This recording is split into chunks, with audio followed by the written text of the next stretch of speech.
Harvick, Joe Logano, Ryan Blaney. Gentlemen, start your microphones. Well, there's no trivia here because we don't have anybody in our ear giving us some answers like they gave to Chad. So, guys, I'm excited because this for me as a driver was always one of my favorite races during the day here at Charlotte. Cars don't handle very good, and I just thought they were always fun to drive. What do you think? Absolutely. Hot, slick, you're going to be sliding around the racetrack, and you have cars that are starting towards the back. We talked about those JRM cars that didn't qualify so well. They're going to be forced to work into that traction compound out there and move around to try to move themselves forward. They're good drivers. They're good cars. They're going to move forward, and it'll be really fun to watch them. That's what I'm looking forward to. You know, no one's really practiced up in the PJ1 yet, you know, between any series. So I'm curious to see. It's hot, it's slick. You're going to be searching for grip, and that PJ1 provides Harvick that said grip. exactly what I was saying. Charlotte every year is always one of my favorite Xfinity races. It was so good the last time I was there, I was lobbying for the 600 to be moved to 1 o'clock in the afternoon until I walked into the racetrack that day and it was about 100 fucking degrees and we almost died of heat stroke. So, but the Xfinity race being in the daylight at Charlotte is nice. I enjoy that very much. You didn't have much time in practice to work on it. You had 50 minutes in practice to work on your car. You're probably not going to take that time to make a qualifying run. Most likely. Some probably did. But qualifying is important. We were talking earlier. This is a short race. It's only 300 miles. We were joking about earlier. When this race is over, that's our halfway marker tomorrow. So it's a long. But tomorrow we have a long day. But today, hope y'all are having a good day. I literally just woke up about 20 minutes ago. As you look at it for me, I slept so heavily I couldn't see when I woke up. I've been like rubbing my eyes every now and then for the last 20 minutes since I woke up to try to appear normal and appear human and be able to see the race. So I think this is going to be a race that is very interesting. I think we're going to have a lot of comers and goers, and I think we're going to go down trackside right now. Interesting qualifying session from what I heard about this race this morning. I'll screw that up too. Today's pick is AJ Allmendinger, by the way. Heard a lot of the junior motorsports cars didn't qualify well. Please welcome managing partner of Longhorn Steakhouse, Chris Foote. His name is Foote. As a with an E. motorsports fan, on behalf of Longhorn Steakhouse and Alsco Uniform Company, I am honored and absolutely thrilled to say, drivers, start your engines!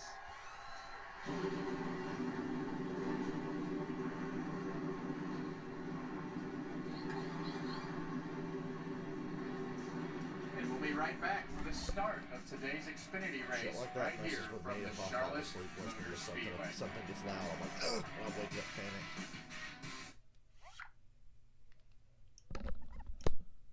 Hey, Robert. Who'd I pick for tomorrow? I still can't decide, Robert. Still can't decide. But since I slept through qualifying today, let's go ahead and look at the starting lineup for tomorrow. I think I'm picking a Hendrick car. I cannot bet against the Hendrick cars based on how they've run this year. Oh, mile and a half. I think I'm going to go Chase Elliott. I don't trust Kyle Larson to not give it away. Good for Stenhouse qualifying second. But I'm going to say Chase Elliott.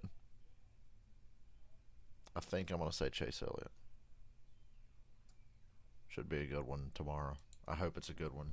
I'll be there, so it better be a good one. Oh, shut the fuck up, man. Hey, Michael. I just woke up 20 minutes ago. I'm starting to feel somewhat human. Really, I'm just... Hey, look, guys. Riley Herbst won the pole. Because it proves... Riley Herbst winning the pole proves how fast the 98 car is. Because anybody can drive fast for a lap by themselves. So, of course, Herbst won the pole. He's got the fastest car in the fucking field. What's he going to do with it? Absolutely nothing. So...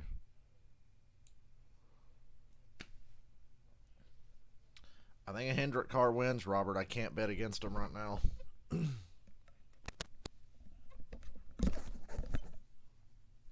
I said Chase Elliott would win 2 of the 3 races between Coda, Charlotte, and Sonoma. Hell, he just might win all 3.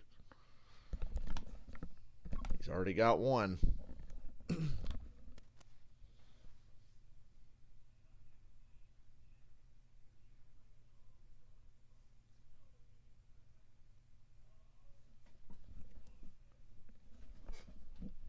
Either that or Larson will lead 399 laps and give it to somebody else. Michael, that's the bet I would take. I would do the Hendrick car bet.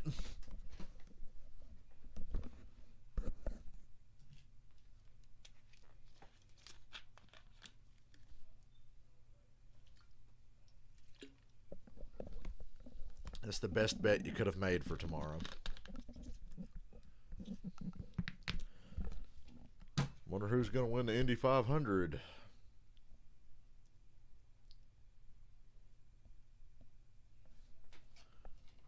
Waiting for all year.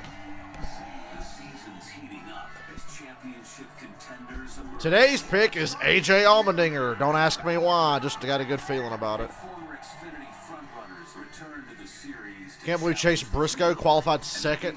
Watch Briscoe totally smoke Herbst, and Herbst is driving his old car.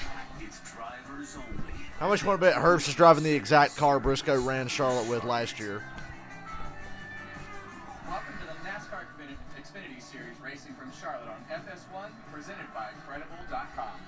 Drivers only broadcast today. Well, guys, I think as we get into all this, we have one that's missing from our pit road reporting, and Tyler Reddick. We obviously know that he's exciting. He's a former NASCAR Xfinity Series, two-time NASCAR Xfinity Series champion. So seeing him in the field today is going to be fun for all of us because you know he's going to be trying to burn that upper groove in. So hit him up, Joey. Let's see what he has to say. Let's hit up old Tyler Reddick.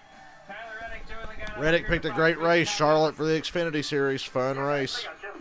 Hey, you know, you left us all hanging. You were supposed to be down there as a pit reporter, and I think you took a paying job or something in that race car. We're excited for you, though.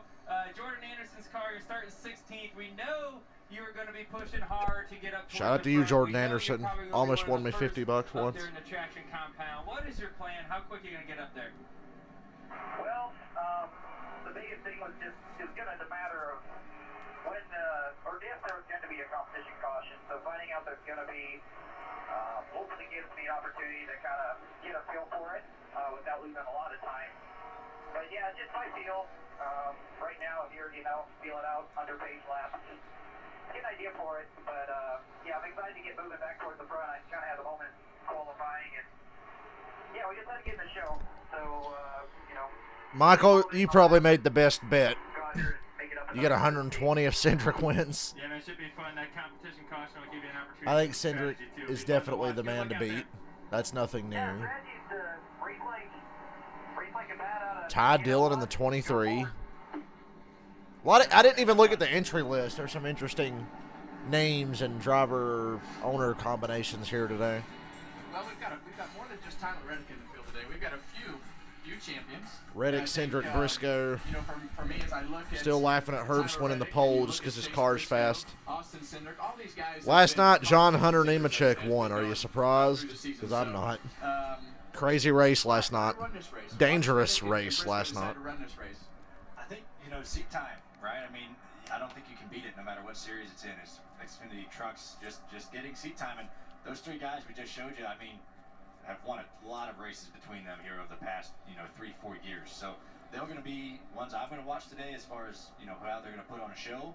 And it should be a good day. Well, we're racers, right? I mean, Kevin, you used to run double duty a lot. Blaney, you did, myself as well. Any chance we could jump in an Xfinity car, we were always going for it. It's fun. I do think it makes you a better race car driver, for one, but we're racers and we want to race, and it's a lot of fun. Yeah. Well, and I see Chase Briscoe. He's in with BJ McLeod. I got to race with BJ last week, and as I see these guys in those guys' cars, and you see the 31 car in Jordan Anderson's car, I think it's great for those guys to get experienced drivers. So let's throw it down to Eric Jones. Kevin Harvick looks like such an old man with those glasses on. Kind of interesting, you were showing him on the screen there with the three big hitters. Austin told us this morning that he's terrible at Charlotte, so I don't know what that's really supposed to mean. He said he's been bad here since Bandoleros and anything else, so quarter mile to the mile and a half, he felt like he struggled, but I expect to see that car getting up towards the front today. It's been pretty strong all year, but they said mile and a half is the biggest thing they need to work on, so we'll see as they go through the day. Christopher? Yeah, so we got Chase Briscoe back in the field. Woo! I'm awake now. Sleeping right up until the race was the right thing to do. Tomorrow I'm going to try to sleep till about 1 o'clock. I told Dylan I want to head to the racetrack tomorrow around 2. It takes us about an hour and a half to get there. We're going to stop, All right, well, at a cookout, grab some food, and then we still want to get there in time to go check out the diecast cars and tents and everything. So I'll be heading out of here around 2 tomorrow. I'll be watching the end of the Indy 500 on my phone, I guess, as I head out. But I'll say it before Blaney says it. They wouldn't let me read that. Yeah, well, I mean, there's a certain age. Going green next time around. Why is there a competition caution when we had practice? There's a competition caution at lap 20. We had practice. Why? Why? That just shows right there they're just making up shit. That's going to put us immediately in some decisions that have to be made early. Absolutely. What's all that trash at the inside wall on the back straightaway back there? That's weird. Maybe some cars that need a lot of work done on their stuff to try to adjust may come in and take their tires then.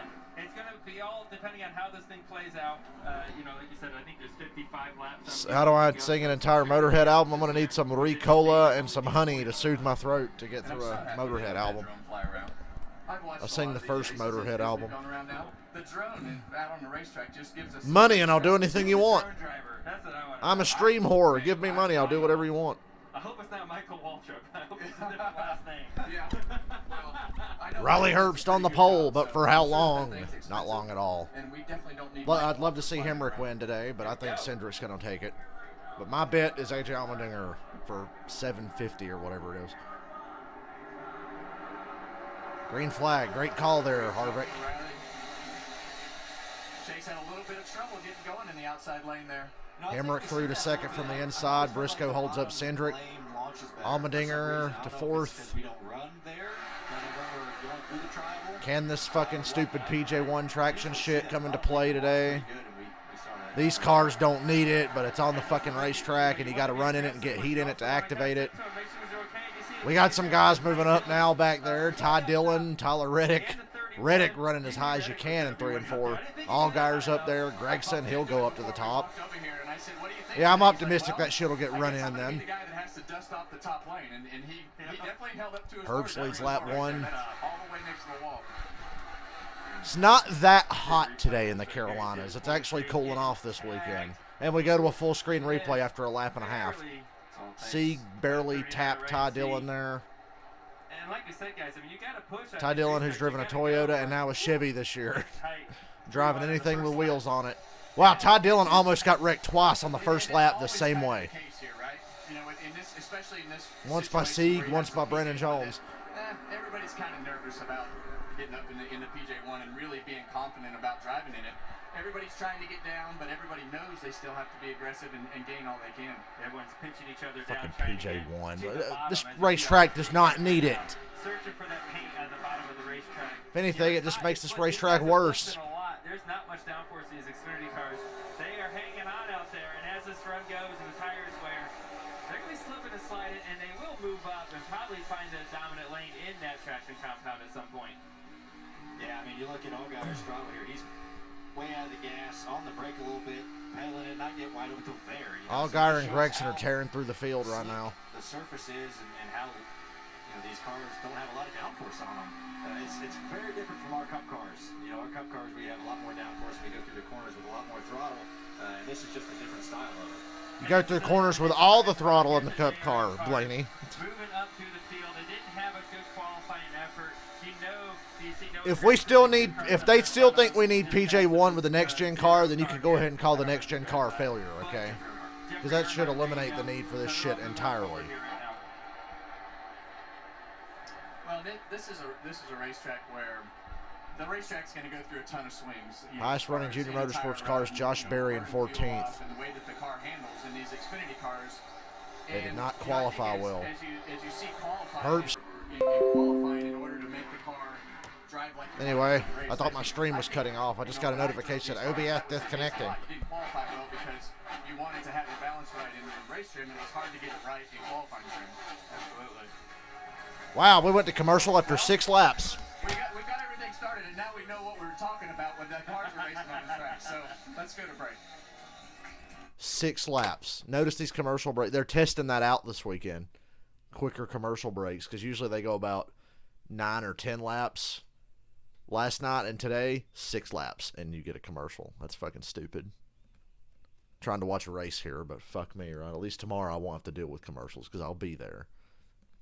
Go to races, people. Go to races so you can watch them commercial-free, because Darlington was a fun race to be at, and Charlotte will be commercial-free for me tomorrow. That's the secret. Major.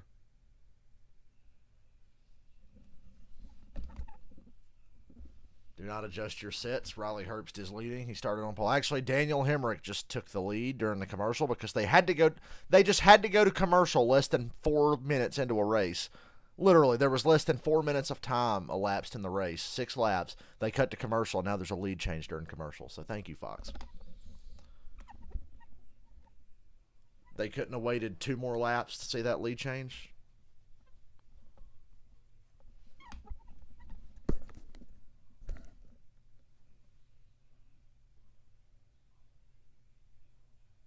Whatever. I might do another stream tonight. I'm going to do all the Xfinity race and then take a break and everything, go eat, but I think I'll come back and stream later if I feel like it. I hope I feel like it because I told you guys I would, so I want to stream tonight. I want to stream something tonight to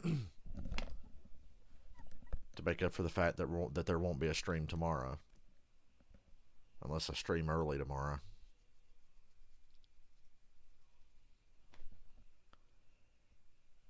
Then Monday night there will be another overnight stream after midnight because I got to get back on that 3rd shift sleep schedule for when I go back to Ingalls Tuesday.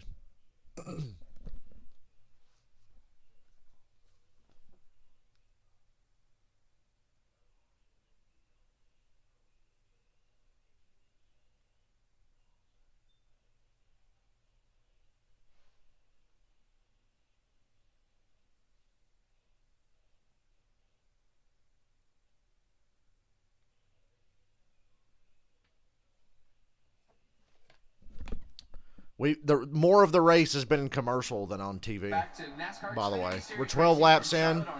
We saw about 5 or 6, and then they went to commercial.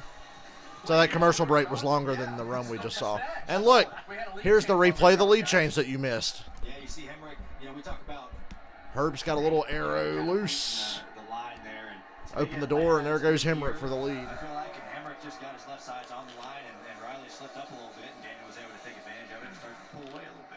It seems like as these tracks get a little bit older, you're still Allmendinger's falling out of the top 5 to 6. Gibbs is in the top 5 now. Down there than the actual asphalt on the racetrack, and you search for that. We didn't have that. Don't worry, we got a pointless competition caution. Will there be another commercial before the competition caution? Wouldn't surprise me. It's only 7 laps away. So disciplined to get on it. Christopher, what do you have on the 98? Yeah, guys, so this is turning out to be a really big day for the 98 of Riley Herbst. We just saw him get past for the lead, but collected his first pole. I know this year hasn't been off to where he wanted it to be, but a great run so far. Yeah, and that's such a, he's such a great kid. I got to spend a lot of time with Riley and his dad last week. Harvick being the company man for Stewart Haas Racing. His determination and his willingness to change and do. Yeah, he's so good. Look at those last 3 finishes in the best car in the field: 28th, 17th, and 16th. Progress and do the things that you want to do. So it's great to see Riley get. If you go 3 races without a top 10 in that 98 car, you're probably not very good. That car's wagging around a little bit. We're not 20 yet. They're all a little loose right now. Yeah. Eric, you got something We got a battle for 3rd and 4th. Briscoe, Cendric, and Gibbs.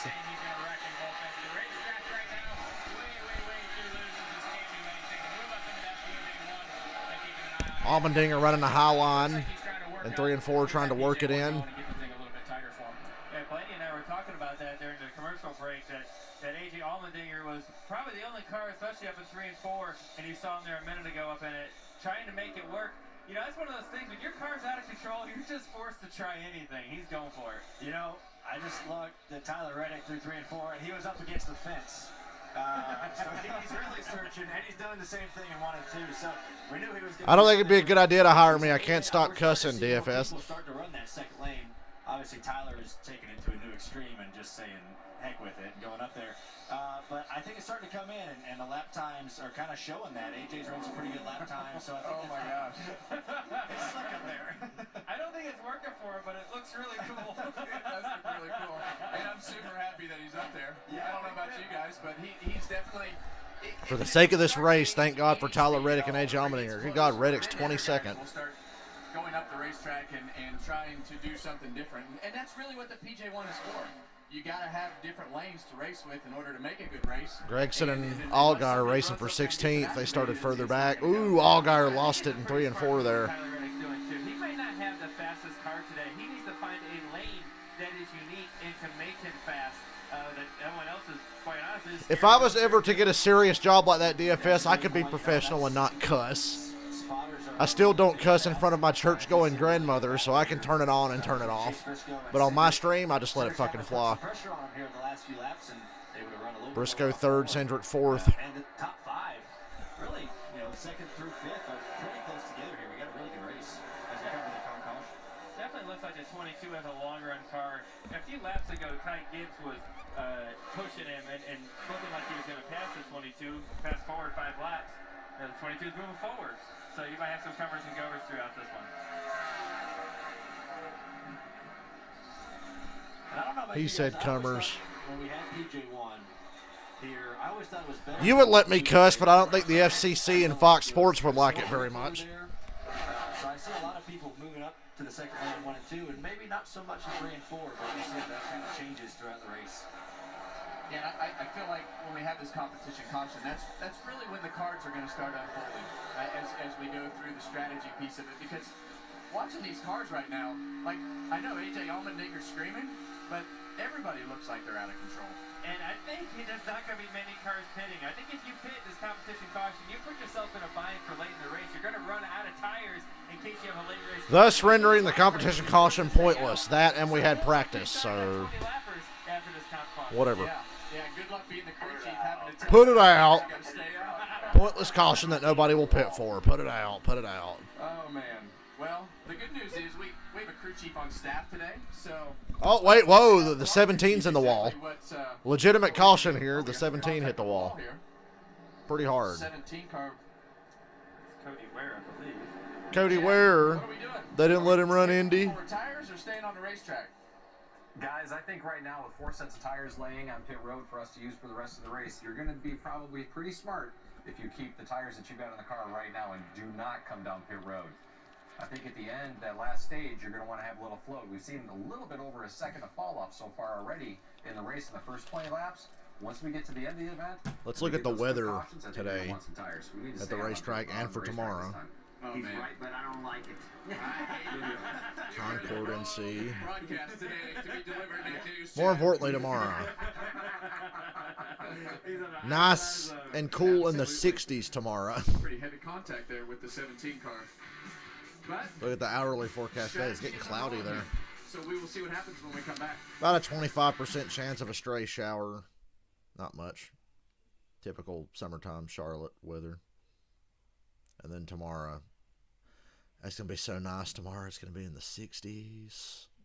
I'm not going to be roasting alive. I have been to many, many Coca-Cola 600 weekends and just cooked out in the sun and sweat balls for 2 days or whatever, but not this weekend.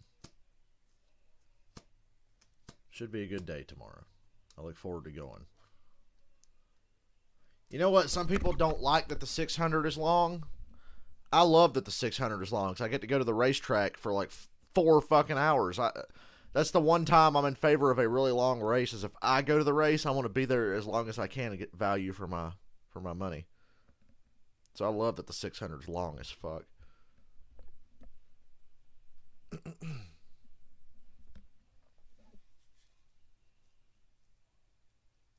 It's really different when you're there. If you really love it and you're there, it's fun no matter what. I accept that boring races happen, and in recent years, a lot of them have happened at Charlotte. So I'm prepared for tomorrow if it doesn't end up being a good race. I just want to watch the race. Maybe we should all do that. So just let it go. Just watch the race. Do you think that if there hadn't been a competition caution, would NASCAR have even thrown the caution for the 17 knocking the shit out of the wall, or would they do it at the truck race last night and let somebody sit in the middle of the racetrack and nearly kill someone? You hear their excuse for that last night was, well, we were watching Matt Crafton on pit road blowing up, and we weren't paying attention to the racetrack. Oh, so you've only got one person in race control in charge of that? You didn't see that fucking car with yellow numbers parked in the middle of the damn racetrack? Michael Waltrip tries to make excuse, well, the car's dark blue. Fuck you, Michael. Waltrip. I don't want to get that confused with Michael in my stream. Michael Waltrip was making excuses for him. Like, no, they're fucking stupid and fell asleep at the wheel. But oh well, it's over now. Nobody got hurt, but they're lucky nobody got hurt.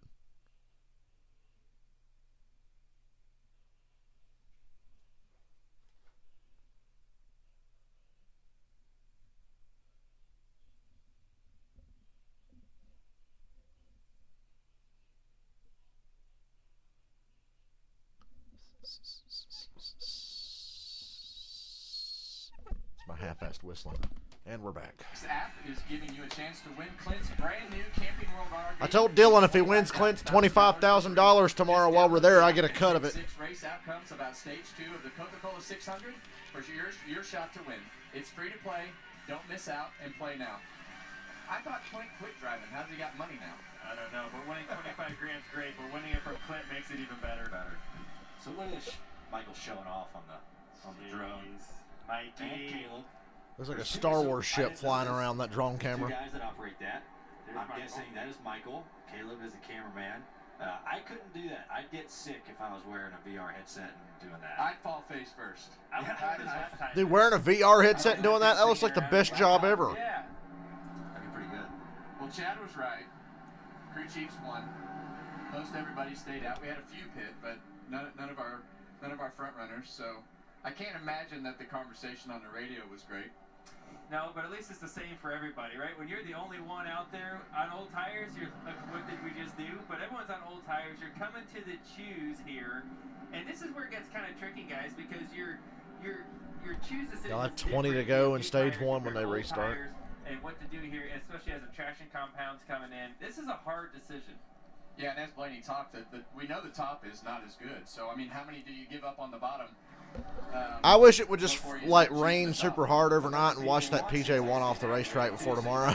Want to be in the second lane. Yeah. For 1 and 2 and 3 and 4. So I'll be curious to see how everything plays out. We see Henrik take the bottom. I think that was a smart move as the leader, trying to get a better launch. Yeah, that launch on the bottom lane seems to have a better, being able to hook them up and get going. But I think when you get to the corner, you might want to be on the top side as that traction compound definitely comes in. Yeah, it's just going to depend on how many you lose on the launch, right? If you can time that launch and only lose one spot, you'll probably make that up when you get to the corner. There will be wheel spin though. That's one thing we can be sure of. Christopher, what do you got down there? Yeah, guys, so the 98 group actually told Riley to try running the top out under that last green flag run, just in case he got in position, which he is now to restart on the top. Eric? Yeah, it's kind of interesting to me. I've been keeping my eye on Josh Berry down here, and it's his first time today at Charlotte, first time in a lot of places this year for him, and he's in 13th right now. Been doing a solid job and keeping the thing up. A little bit tight in the center, but interesting to watch. First time at Charlotte, I think this is a tough place, especially in the daytime. It's slick and changes every time a cloud comes in or the sun comes back out, so we're keeping an eye on him and how he's doing back there today. He is consistent. I love the Josh Berry story. I love the fact that Josh Berry picked up a ride for Mid-Ohio. Josh Berry's going to drop the 31 for Jordan Anderson at Mid-Ohio. So that's an extra race this year, not for Junior Motorsports, but Josh Berry got another ride. Fill in some other races, I would imagine. 20 to go, stage 1. Hemrick, Herbst, Cindric, and Briscoe. Hemrick schools Herbst on the restart, gets away with the lead. Cindric's going to follow through. Michael's got over $100 riding in that 22 car. Oh, whoa. We almost had a wreck with Sieg and Josh Berry off of 2 back there. I don't know how Sieg didn't wreck. He looked like he was gone.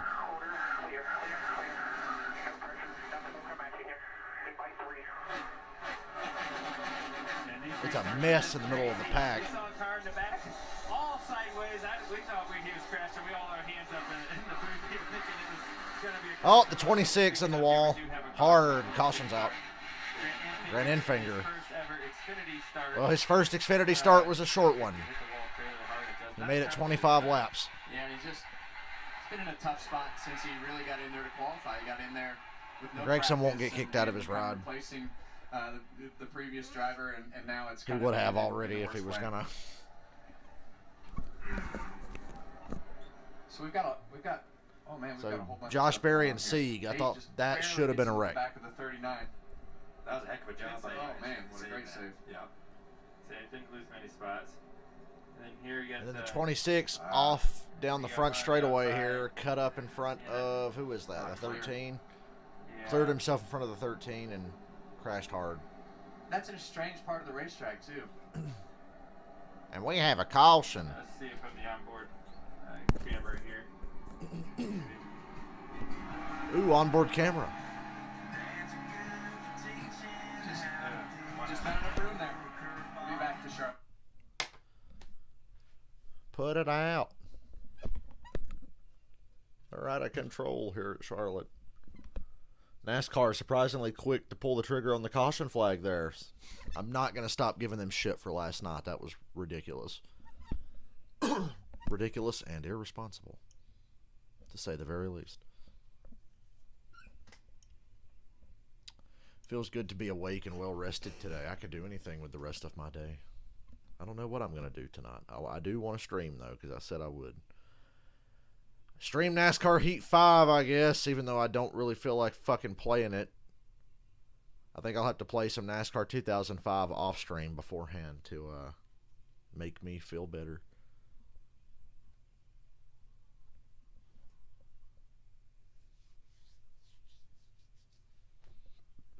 And then play NASCAR 2005 after I play Heat 5 for you guys later tonight. You have to keep an eye out for me. I don't know what time I'm going to stream, just whenever I feel like it. It won't be super late. It's not going to be like those late night streams I've been doing the last couple of weeks. It's going to be sometime this evening, 9 o'clock or so at the latest, maybe. Just keep an eye out for me if y'all are interested. NASCAR was not excited to see Sauter possibly hurt, but they're excited they have yet another wreck to put on the fucking highlight reel of commercials. Because that's what that's for. It's like, is he okay? Is he okay? Good. Now, save that clip for our next commercial. What the fuck is up with my computer table? My computer table was like way off to the side, and I just now realized it. It's weird. It's really cloudy here. Like, I saw it was cloudy at the racetrack, and it's cloudy at my house. I'm not that far from the racetrack. I'm about an hour and 10 minutes or so, depending on traffic. Traffic usually about an hour and 25 from the racetrack, but if there was no traffic, I could be at Charlotte in about an hour. I'm relatively close. I could commute there every day if I had a job. Boy, I'd love to have a job at Charlotte Motor Speedway. I should see if there's a job I can get there. Fuck Ingalls. I want to work at the racetrack doing something. I'd just be so excited to be there. We need a racetrack near my hometown, like a big one. If Darlington has a fucking racetrack, my town should have one. We're bigger than Darlington. We have a baseball team. Forest City Owls. For those who gave their lives in service to our country this Memorial Day weekend, Fox Sports is proud to support Dreams for Veterans, a program of Dream Foundation. Dream Foundation is the only national dream granting organization for terminally ill adults, and the Dreams for Veterans program grants final dreams for our service men and women, providing them comfort and closure at the end of life.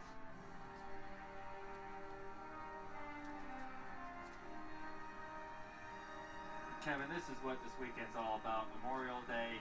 You know, we always talk about Memorial Day being a big race weekend. That's not what it's about. You know, we're able to do what we do because of the men and women that sacrifice. And Dale Earnhardt flag. For people they've never met. That to me is always mind-boggling. Of course, Braxton Bush won't have to earn anything when he's older, man. Hopefully, he'll be a good driver, though. I don't mind if you're handed everything as long as you're good. I know how it is for me, Kevin. I hate leaving the house for 3 days and not seeing my family. Imagine doing that for 3 months, 6 months, or forever. That is absolutely incredible. That's what this weekend's about. It's not about racing. It's about remembering everybody. Infingers Day is done. And our sport does it so Getting great. hauled past the crossover bridge on the road course. At the weekend here, and you see the things that the Speedway does. You see Goodyear put You know, the words on the tires. You see Xfinity put the windshields, you know, red, white, and blue. You see the names. Hemrick picks the inside. Inside seems to be the way to go on these restarts, obviously. Hemrick, Cindric down to the bottom. Herbst and Allmendinger to the top. That's your front two rows.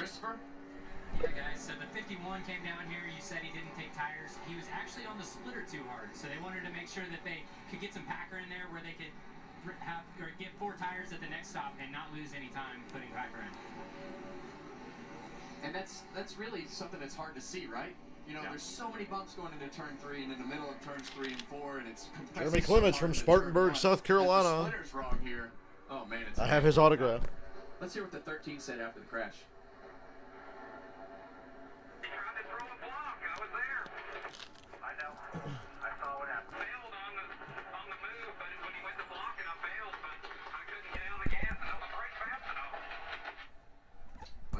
That question, right? Yeah, I mean, he's probably right.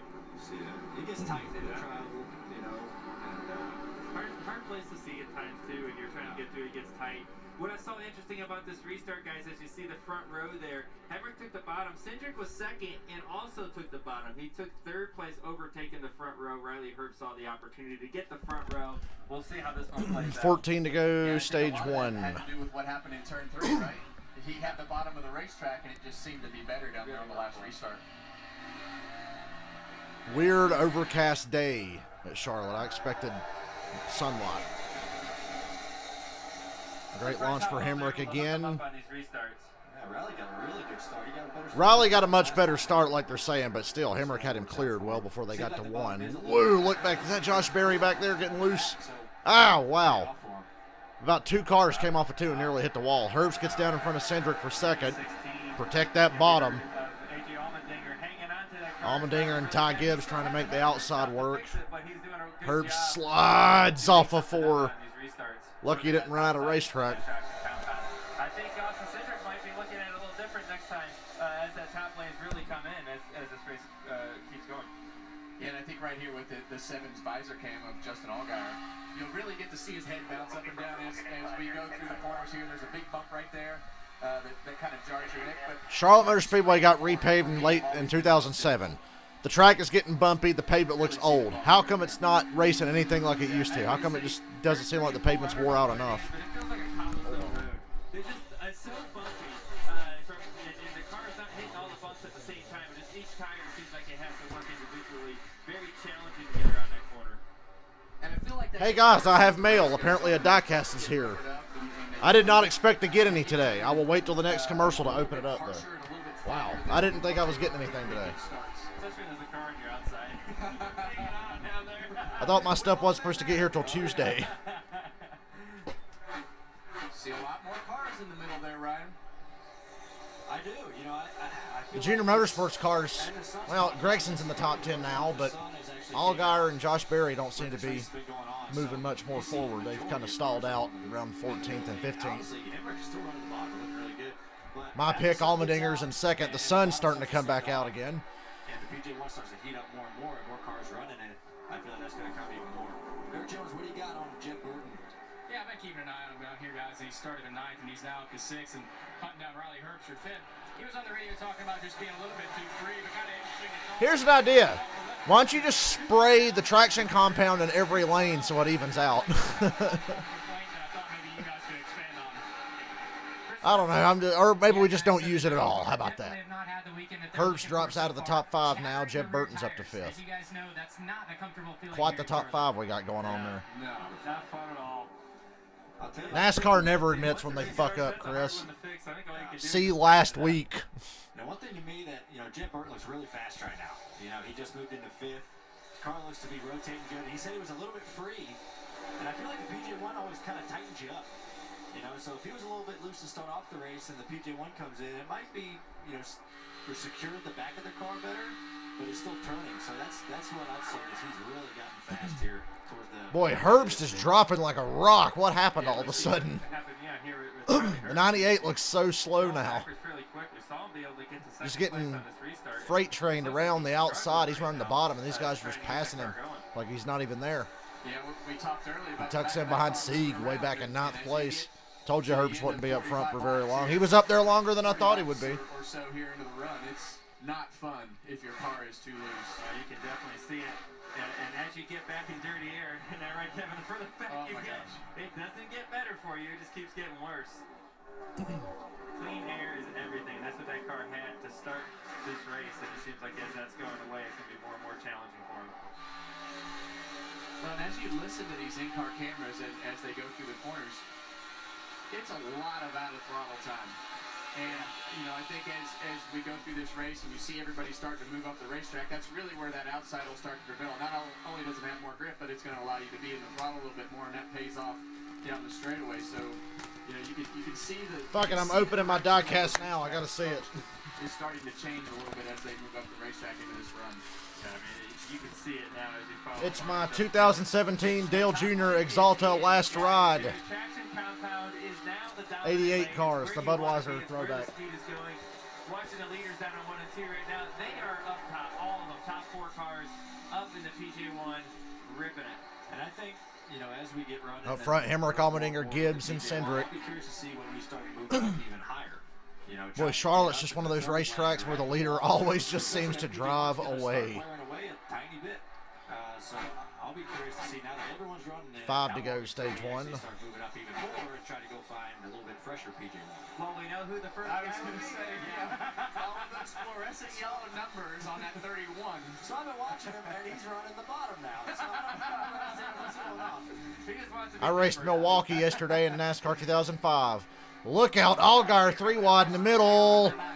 Never mind, his teammate Annette cuts him a break, doesn't take him 3 wide. Brandon Jones passes him on the outside, but Michael Annette cut him a break. And I know my cars, anytime that I was loose, I was looking for that grip, and it looks like it's starting to come in. Well, I'd say the same thing for A.J. Allmendinger. We talked about it earlier, how he said his car was out of control, he's just trying not to crash. Well, he's a half second behind the leader, has a shot at winning the stage. Yeah, the pole was a 29:43, I believe. I love these new boxes the Lionel cars come in. This is my first one of one of the fancy new ones. That's fun. That is fun. Still not sure and as how drivers, that's what you want, right? You want the lap times to fall way off, and you want the groove to move around. That's what makes it challenging in order to figure out how to make your car work. Yeah, and you see a couple of Junior Motorsports cars still trying to work their way up through the field. You know, I'm sure Justin Allgaier is not too happy about his progress so far in this race. Still only 16th, trying to work his way up. It's going to be a long challenge, I think, for these guys today, trying to get some track position. Let's hear the 11 radio.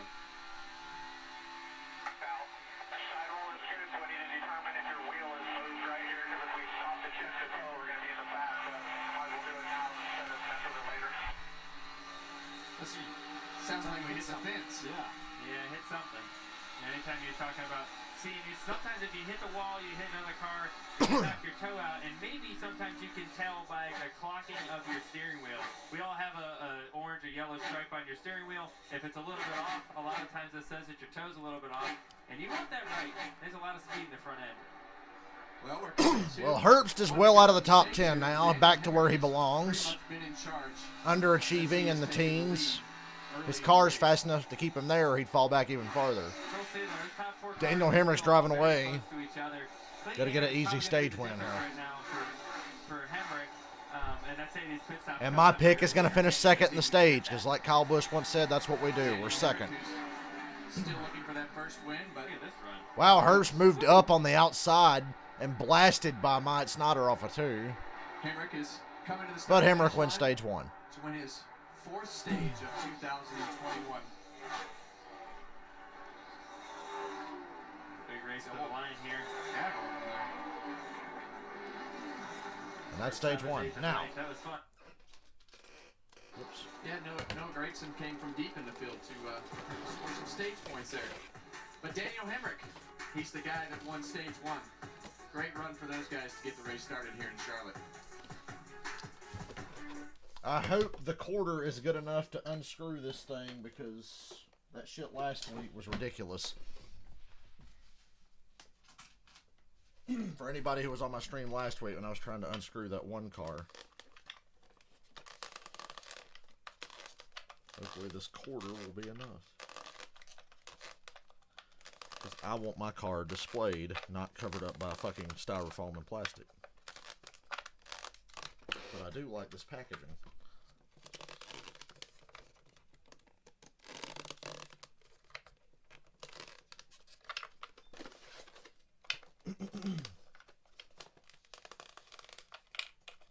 Oops.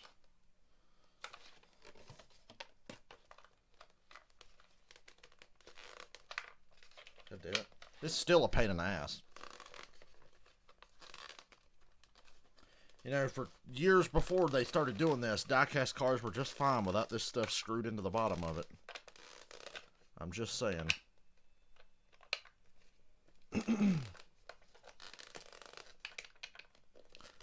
This just seems unnecessary.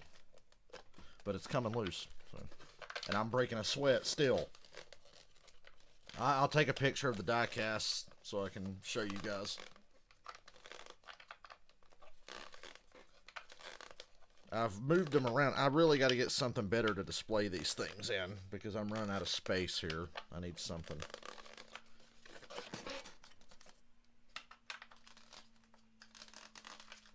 Well, I thought this was coming loose. Don't tell me it's doing like the one last week where it just won't fucking come loose.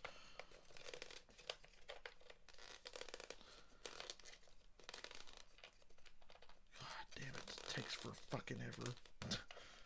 And every week I'm getting one of these during my stream.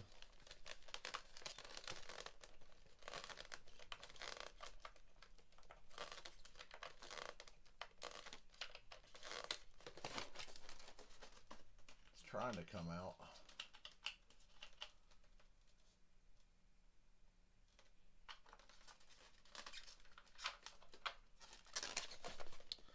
Oh, for God's sakes.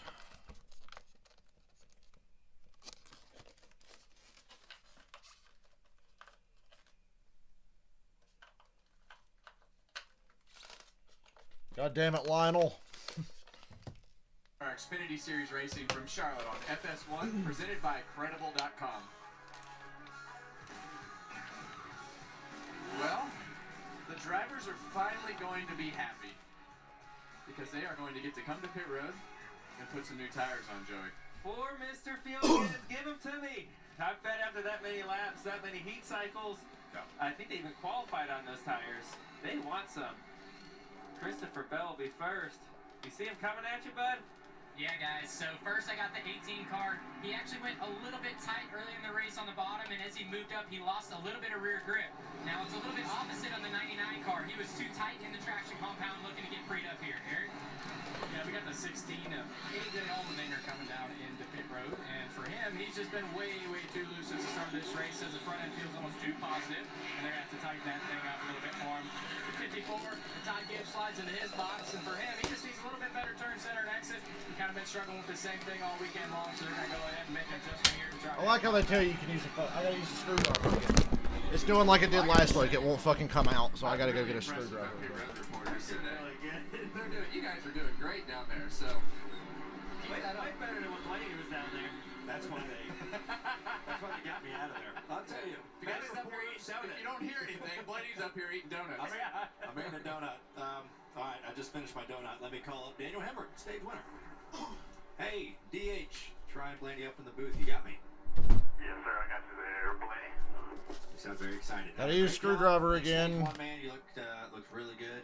Up front in that 18, tell us a little bit about your car and how's that PJ work coming in? Yeah, obviously you went through the swing there about 10 to go, from what I can tell.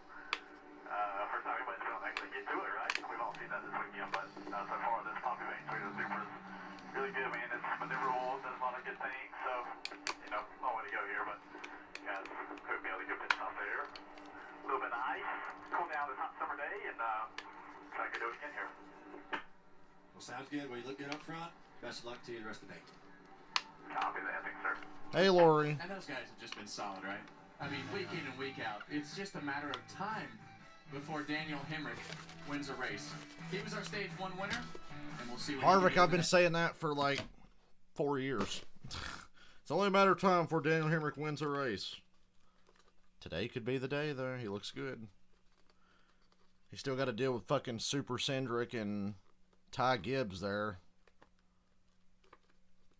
His luck will probably get wrecked by Gregson, because now Gregson's going to be in the mix.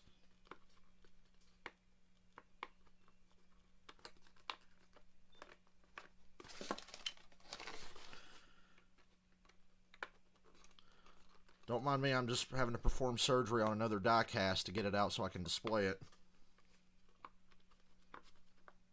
Oh, it's coming loose. Well, the first one is.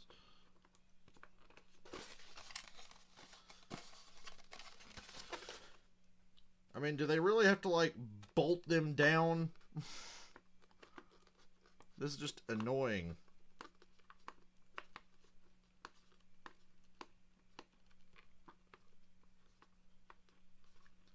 Good thing I keep this little screwdriver on standby. Still not out. You realize how many times I've twisted this thing trying to get it out, and it still ain't fucking out? It's come looser, but this is a lot of fucking work. Good thing I got this thing cheap, or I'd be upset for having to work this much.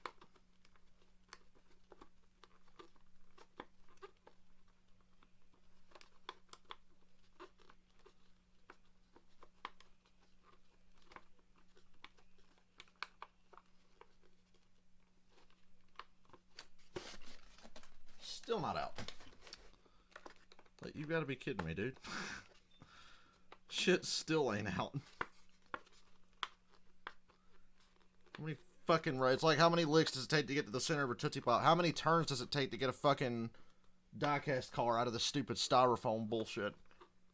So you can display them as they're meant to be.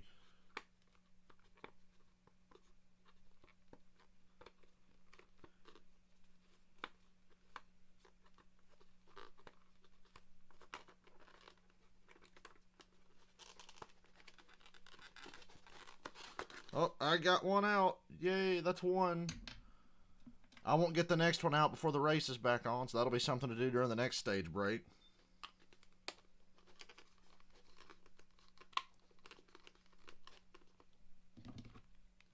Welcome back to the NASCAR Xfinity Series from Charlotte Motor Speedway. Hey, look at this picture here. We're all having a great day here. It's like being at the fair.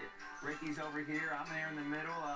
Tell this is superimposed, but Chad, I don't think they had to do anything. You were really there, weren't you? I'm strategizing for the coin toss. Trying to figure out how to get that stuff in. It looked like he was had a napkin wiping the funnel cake off his face. I feel like that's what that was. Now, those guys had donuts. We got ice cream. I think we got a better deal. I guarantee you that. That's a pretty good chocolate chip. Yeah, I got a little chocolate chip I had action ice on mine. cream last night. Ricky's no fun. He's on a diet or something. I don't know. But let's get back to the track. What do you guys got going on there? Do you go with donuts, I disagree. No, we are not going to run out of donuts. And the only one who has eaten a donut is Blaney. Joey and I feel bad because they do smell really good. It's hard to pass up a maple donut, but I don't know. 600 miles tomorrow. We can't be eating donuts today. I'll burn that off. I guess, but I can do it with ease, but I might have another one here before too long. This is Breakfast of Champions right here. I've got that on good record, good cord, all ready to get ready for 600 miles tomorrow. But tell us about the race here today. What do you guys see out there? You got Daniel Hemrick winning his 4th stage of the year. Pretty good. You got to feel like he's due to win a race here, and he's right there doing all the right things. And you got Ty Gibbs driving up to the field. What do you think? End of stage 1? What do you guys see out there, guys? Well, I would agree. I think he's got to win a stage, right? I mean, he won the stage. He's got to win a race. I'll spit it out here shortly. He's been so close to winning a race. This shit is so annoying. It almost gets to the point. I'm sure it's in his head thinking, what's going to happen next, right? 'Cause he's so fast. He wins stages all the time, leads a ton of laps, but he just hasn't broken through to get the win yet. It's got to be frustrating. I'm sure it is for him, and Daniel does such a great job as they come to the restart here. And whatever, I'll get that fucking car out one of these days. That's fucking so stupid how you have to go through that. I just want to fucking display my damn diecast without having to unhinge something. Gibbs had a shit restart there. Hemrick and Allmendinger take off. Jeb Burton 3rd. But we also saw Riley Herbst be able to restart fairly well up there. So every car's different, right? Just because one car can restart good doesn't mean all of them are the same. Setup does have a big part of being able to hook your rear tires up on restarts. And once they start spinning here, Gibbs under Allmendinger. Allmendinger pushed up off of 4. Ty Gibbs 2nd. He had Ty Gibbs had his left sides on the fucking field turf. I'm not even kidding. He was in the restart box on the front stretch here trying to make this pass. There isn't any up in that traffic compound. The bottom lane's stacked. They're going to see that this top lane's going to roll here. You're going to want to find your way up. And it's always a little bit different with that PJ1 after you have a long caution and the cars aren't up there activating it. It seems like it takes a couple laps to get going, doesn't it? I don't know if it's cleaning it or activating it or what it is, but I know it doesn't. I broke a sweat in here trying to unscrew this thing, and it's not even fucking hot. That is so fucking annoying. Yeah, I feel like Diecast cars did not need that. I've got a bunch of them old ones that didn't have that shit bolted into the fucking styrofoam. They don't need it. The packaging is good enough to where they don't need to be bolted down. Gibbs almost got wrecked on this restart when he spun the tires. Gregson saw an opportunity to go 3 wide. I expected more from Cindric today, Michael. I thought your Cindric bet would look better by now. He's running 5th. But you don't want to have him light the tires up because then it really just hurts the whole lane. And I identify as a woman, Lori, so it should still work the same, right? You want to try to time it to where once he gets the throttle wide open in second gear, then you're there to push him and get him going a little bit more. My pick is in second place. Right on schedule. Gregson's 3rd now. And you know you're responsible for it, how far you make it. Don't tell me we're going to have a Hemrick-Gregson duel today. Yeah, the old diecast were just in the fucking styrofoam, packed in there, wouldn't budge. Now they've got them bolted down, and I got to spend an hour of my day trying to get the shit out. While hoping not to accidentally screw up the fucking car. God, it's so annoying. The guy who sent me the 2014 Daytona 500 car said it doesn't have the thing bolted into the styrofoam, and I said that is more than okay, dude. I don't want that shit bolted into the fucking styrofoam. I don't want it. If my fan blows in the mic, I'm sorry. It's hot in here now. For sure, because the dominant lane is up right now. We had Reddick speeding on pit road under the last. Reddick sped on pit road. Didn't catch that. I was a little busy. He's doing it all on the bottom, which you have to if everyone's running the middle lane. So we'll see. I'm trying to not think about Hemrick and how much I'd like to see him win today. I feel like I jinx him, so we're just not going to talk about Hemrick very much. Doing it in the top lane, but he's the exact opposite of where he was earlier. He is going forward, so. Okay, they're going to commercial. Daniel Hemrick still in control of this race as we go into time to go back to we'll see where he goes with the rest of it. Performing surgery to get my fucking car out. God. I'm using the coin to get it so far with this last one.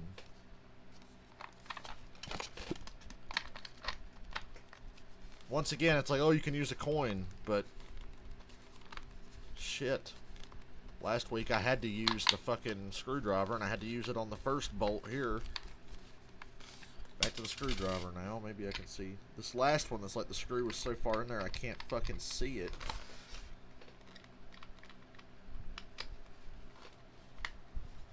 My screwdriver won't fucking, it won't stay in the fucking, this is so goddamn irritating.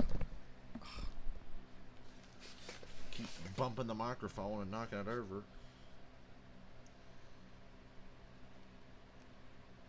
I barely have a screwdriver small enough for this.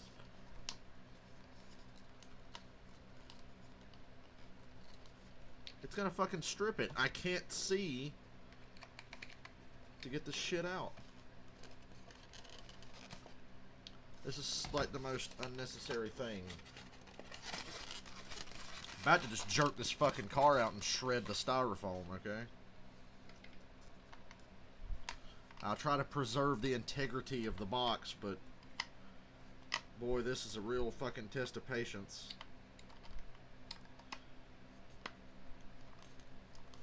Because I can't get the fucking... I can't see if the screwdriver's even in the fucking bolt. I can't.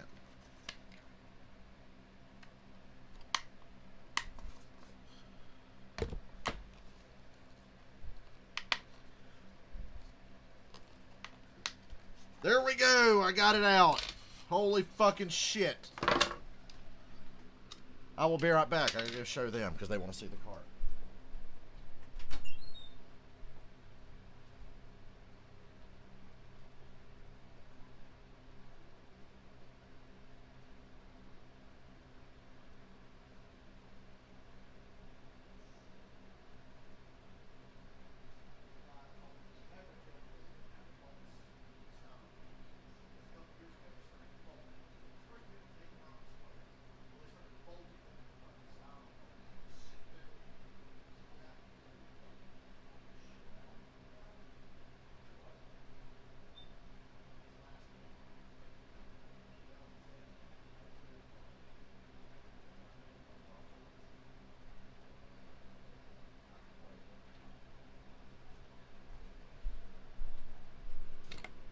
He's working hard, man. I'm back, guys.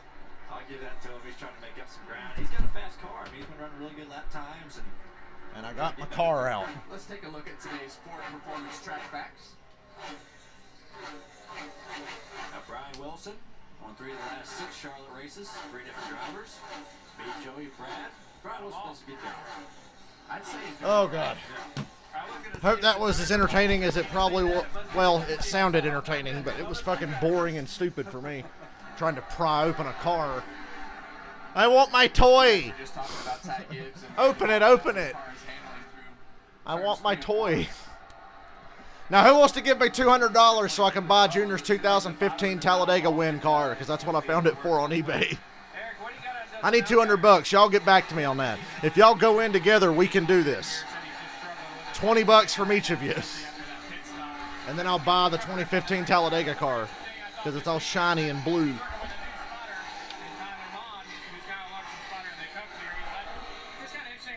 I'm gonna turn my fan off now. How come when I turn my fan on and off, it makes my cable stutter for a second?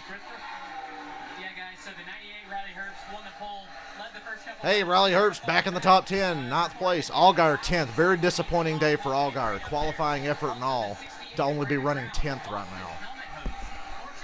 Gregson's fast, but Hemrick's the man right now.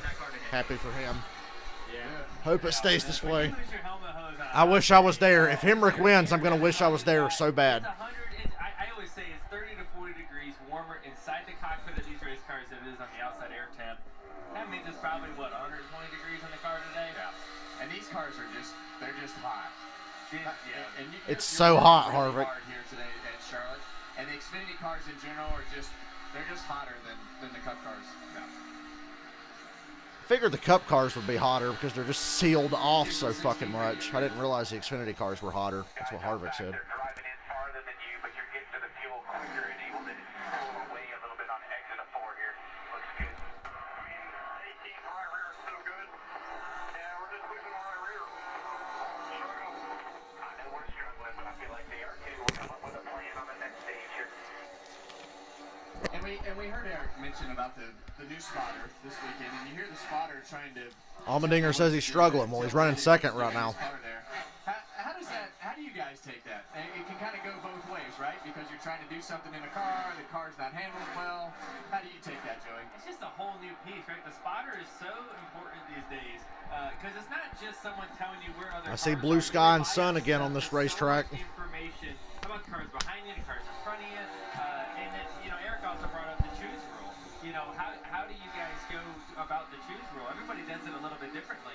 And you maybe count the bottom cars, count the top cars, trying to figure out where you want to be. You've got to be on the same wavelength with your spotter and know what the driver's thinking almost before you even talk about it, because you don't have time to communicate out there. You don't have time to talk about it and go, what'd you say, or what do you mean when you say that? So it takes some time to get a hold of that over time. Yeah, we see the 68 car go over those bumps and Brandon slide Brown sideways, loose. That's what makes this Xfinity racing here at Charlotte so much fun. Harvick could have got out there in BJ McLeod's car today and gave it a run. Let me put all the fucking. I'm gonna throw these fucking bolts away just so I never have to see them again. Or is that a big thing for surely diecast sellers? If I sell these later in my life, I'm sure the whoever buys these in the future should be most grateful that they wouldn't have to deal with that. But that's pretty damn annoying. I gotta tell you. Let's see. Build your own virtual garage. I don't need to build a virtual garage. I got all my cars sitting right here in front of me. Loser. Do I look like a loser to you?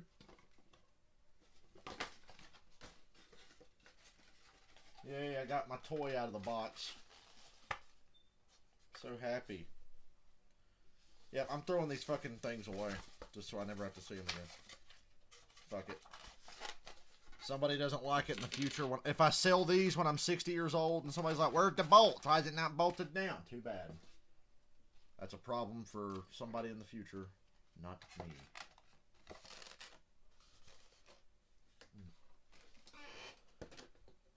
Well, that was my exercise for the day. Good thing I'm not working tonight. Some Saturday nights I will have to work, but if there's a race on Saturday night, I'm not fucking working. This week I just lied and said I was already going to Charlotte. I was going to work Saturday tonight.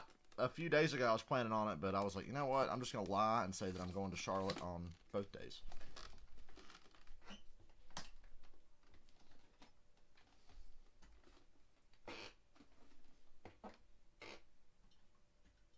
I want to take a picture. The bolt missing takes away value. Not for me. It makes me more inclined to buy it. That was like a bonus when I was buying that 2014 Daytona 500 car the other day. The guy's like, it doesn't have the bolts on it. I'm like, hey, dude, that's perfectly fucking fine with me. We are okay, man.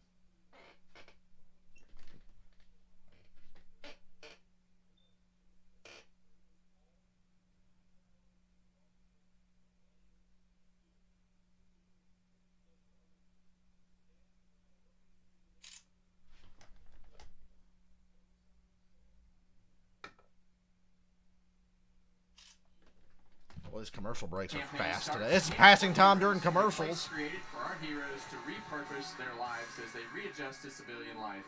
Camp for Heroes' mission is to create a place of tranquility, relaxation, learning, and rebuilding for veterans and first responders. Visit campforheroes.org to find ways to support. That was a good read, Kevin. You did a good job right there. Oh, man. That's a long read. Yeah, well, luckily I have my glasses today and I can see what I'm doing. They had to enlarge the font for Kevin to see it, so that's... I definitely wasn't reading it off the screen. The font was not big enough. Try to show you guys later. Tyler Reddick, since the last restart, he's up 20 spots. We've been talking about him. He's all over the racetrack. There's times he's up top, there's times he's on the bottom. You know, when you're moving through the field like that, you just have to go where they're not. And you see his progress there. One of the only cars really able to pass a lot out there. So definitely has a piece. Looks loose, though. It does look loose. Well, the spoiler on that new car I got, the Gen 6 2017 car, is tiny.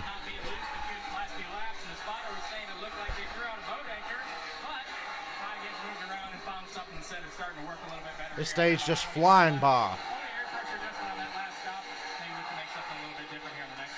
Yeah, the guy bought the 24. He's got a bunch of other cars, but that 2014 Daytona 500 car, I wasn't going to buy it until I made a joke to my dad about him buying it, and then he told me to take this money and buy it, and I was like, shit. Because it was 150 bucks. I'm not going to pay 150 for a fucking car.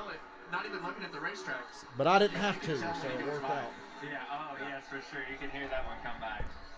We got the two Burtons in the race today. They always kind of try to find their way around each other in these races, it seems like. 10 to go in stage 2. Hemrick's got a nice lead, 1.2 seconds. He hasn't completely drove off and left him, but he's got a 1.2 second lead on AJ Allmendinger, my pick. It's news to me. I know one thing I'm not doing is yes. Jeb's doing that. Apparently. Have you seen the videos of his Now we can settle back in and watch a damn race as we go to stage 3. Boy, Jeb Burton is loose, running the bottom of 4. I'm going to be out on the python wrestling. That's some I have no idea what Ryan Blaney's talking about right now. We had a black snake on the porch the other night, and I was talking about snakes. I closed the doors and called Delana. That's how I feel about snakes. So. snake's a bad snake. That was Joey's opportunity to bring back the fire suit in the family joke. They could have referenced that there. I'd have said, see, I told you I was right. She does wear the fire suit in the family.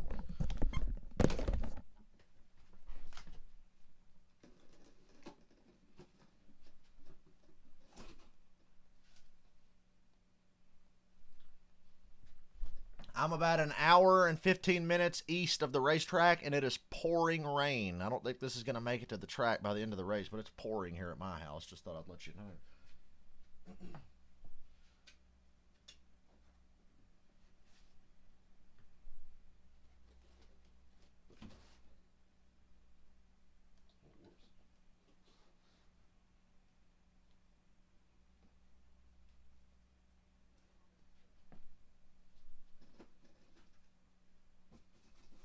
Rearranging cars. Hold on.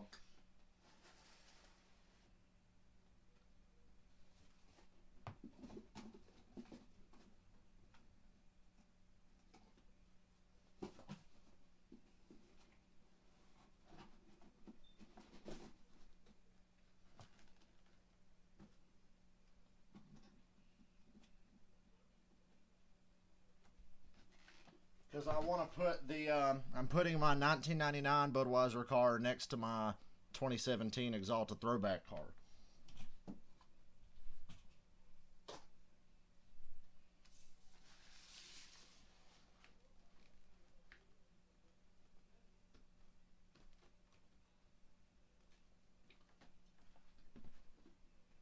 There you go, like Thanos said, perfectly balanced.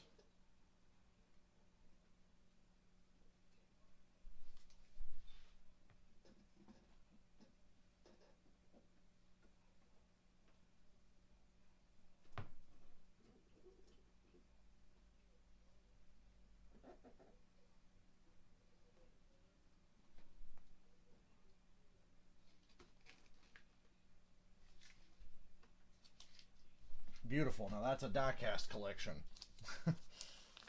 Kinda. I don't like that this new box is longer than the old ones. My OCD's going crazy right now. And for me, guys, like this is when you really. I've got an Instagram, but I've never uploaded a single thing on there, DFS, so I don't use it at all. Maybe I can start. He's exciting everywhere. He's very loose. He is loose, and he's trying. Look at that. Oh, look how much wheel to the right. Oh my goodness gracious. He has got his hands full, but he's making the most out of that car. Yeah, it's Jordan Anderson's car out of Columbia, South Carolina. Small team. Really cool to be able to see, that team go like that. Jordan Anderson is marrying Larry Mack's daughter here soon, I believe. America's. Get all up in their business, why don't you, Joey? Larry Mack might say tighten that thing up. I don't know if he's setting that car up or what happened, but might need to tighten her up. Well, his daughter was tightened up till Jordan Anderson got a hold of her. Hey! The last stage spot here. Trying to get their stage point, the one stage point that's available for 10. I could not be in the booth because I would say shit like that. How can you not? How could you pass up a setup like that? Really, really loose. I couldn't be professional. Everyone was a little tight in the beginning to run up into PJ1. They're like, bring me up. I got to turn better to run faster. And now everyone Down the back with 2 to go in stage 2. Old Daniel Hemrick getting it done today. I think today could be the day. To see if they can get that little balancing act. But the 18 has been looking very spectacular as we have a great battle here for 9 to 10. Yeah, definitely is. And Blaine, you bring up a good point about adjusting your race car. I'm always a fan of getting to the other side. You hate Joey the way I hate those bolts. Change and ease up on it. Get me to the other side, and then let's find somewhere in the middle. Sometimes you don't know how far you need to go until it's too late. Well, Daniel Hemrick's having a day so far. Stage 1 winner. He's worked his way through traffic well. The sun has been out. The clouds have been covered. And his car just seems to be handling good. Old Daniel Hemrick wins stage 2. Daniel Hemrick, for the first time, will sweep the first stage. Oh, Ty Gibbs just got spun off a 4. He didn't hit anything. He's going through the field turf.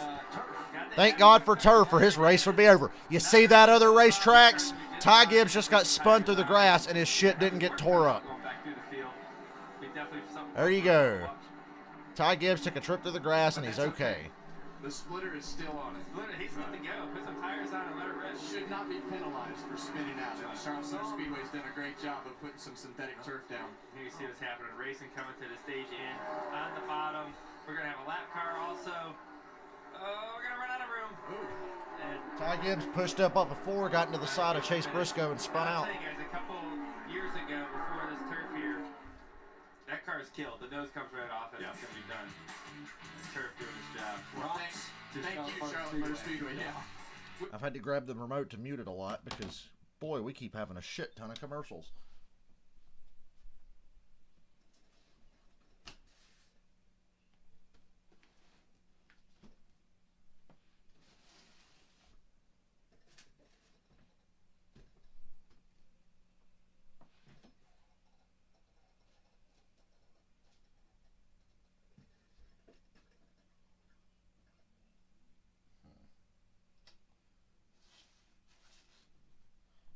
Man, this one box is ruining my diecast display.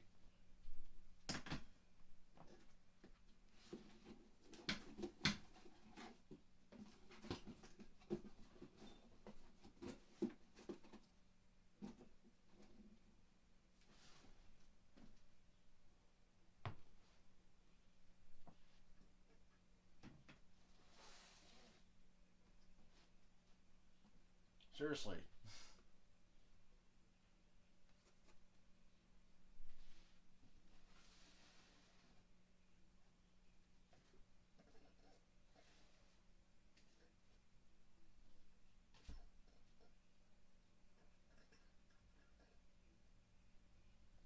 Yeah, my diecast, my half-ass diecast display is all uneven now, but it's okay.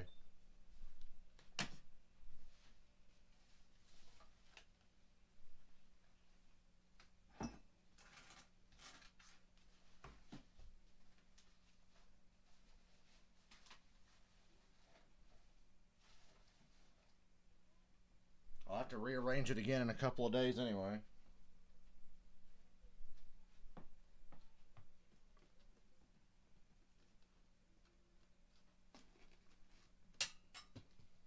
The fuck was that?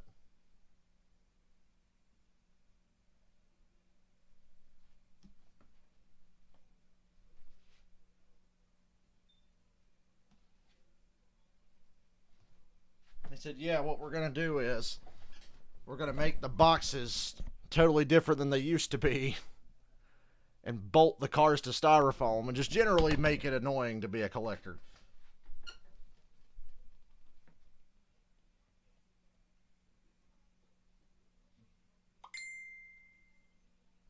They have succeeded.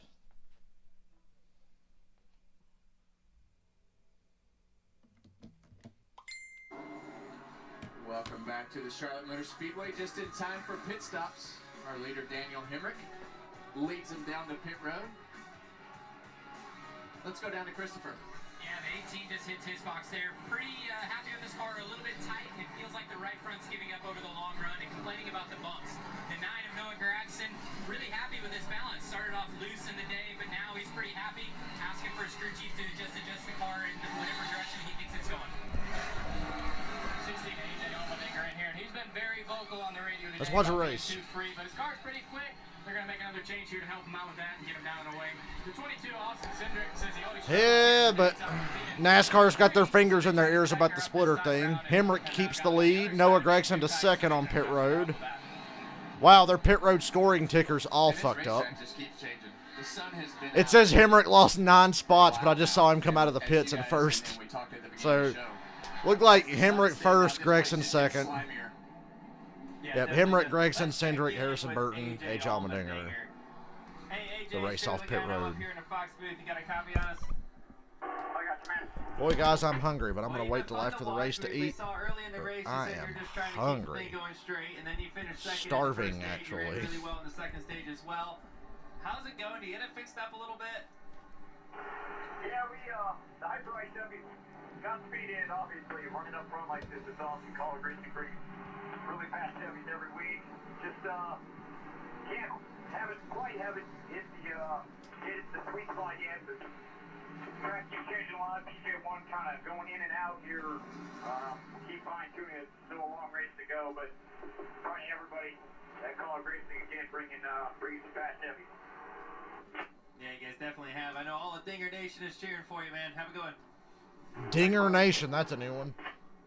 I love the fact that you had to get the Dinger Nation. I had to get in there. Dinger Nation in there. That was the best. That's throwing it way back. That was. Logano Nation. Harvick Nation. This is before Blaney. Way back. I have no nation. Be right back.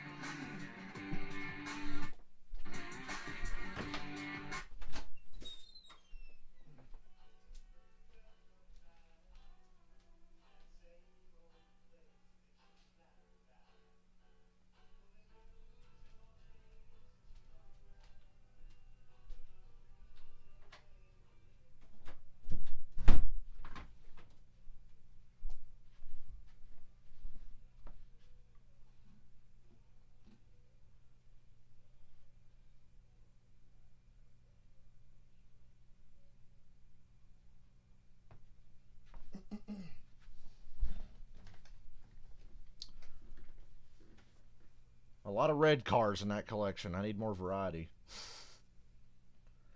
Here's a pet peeve of mine. So, there's no Monster Energy logo on this 88 car because Hendrick's deal with Pepsi or whatever, they couldn't have Monster Energy Cup Series logos on their diecast cars or anything, so that's kind of annoying. If you're into shit being, like, accurate.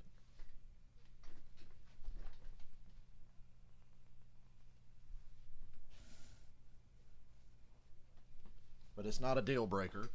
I'm sure some of them crazy dudes that customize diecasts and shit probably slapped one on theirs.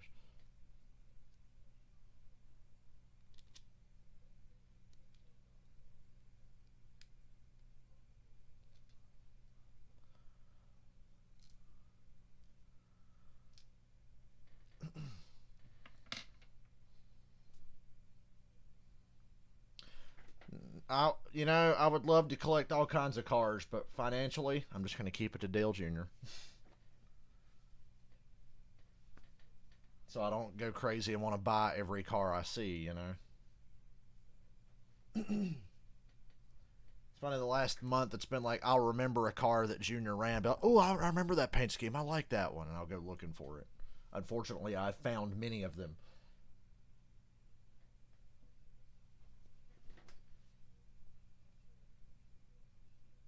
This all started at Darlington.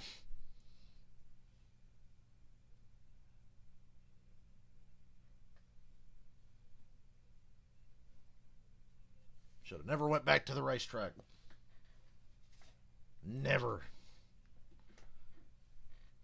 I'm addicted to going to the racetrack, and then I picked up another bad hobby. Welcome back to NASCAR Xfinity Series, drivers only broadcast. Halfway through the race, we're having fun here in the studio. We're having fun in the booth. I think the graphics department at FS1 is having a little fun too. Got Joe Logano with a little brisket. Harvick over there. I don't know if he's helping. Man, I wish we could have had some of that barbecue before our ice cream. I don't even like barbecue. I mean, right? Yeah, we gotta get our order right. Oh, But man, it's been a good race so far. Yeah, halfway through it, got a lot of action. Daniel Hemrick wins the second stage of the race. Strong. It looks real strong. I think there's so many people Come on, calling for Daniel Hemrick to get his first win. Local boy. Huh? Local boy. Yeah, local boy. It's a home mean, track for him, but other action going on. The 16, Justin Allgaier. Pat pit stop here. He was running second in the stage. Let's take a look and see what happened here, Chad. Take us through it. Yeah, the tire changer up front, he kind of stutters on the lug nut, so the jack man is really doing a good job of paying attention, because if the tire changer hadn't gotten that lug nut back on there, he was going to jack it up so they'd make sure that wheel was tight. So he actually did a good job, but it's amazing to me. They had a 14.6 second pit stop.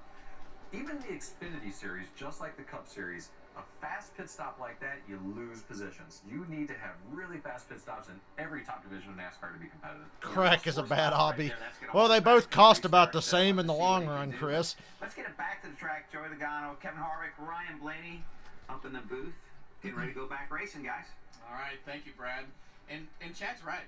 I mean, no matter what series you're in right now, track position is always of the utmost importance. And it's going to continue Track to be that way position as the competition stays close. The lap times are all so close to each other, it's very challenging to pass. If you're not way faster than the guy in front of you, how do you pass him? On pit road, on restarts, details are what win races these days. Yeah, you know what? And I think if you have a bad pit stop like that, you can fucked up my leaderboard. Make it up because I actually clicked my mouse. You might be able to make a chance, and taking a lane that maybe is not preferred. AJ picked the top, and he's going to be starting sixth. And we're just learning that I believe the 98 had a penalty for removing equipment, so we have to track his progress back to the field.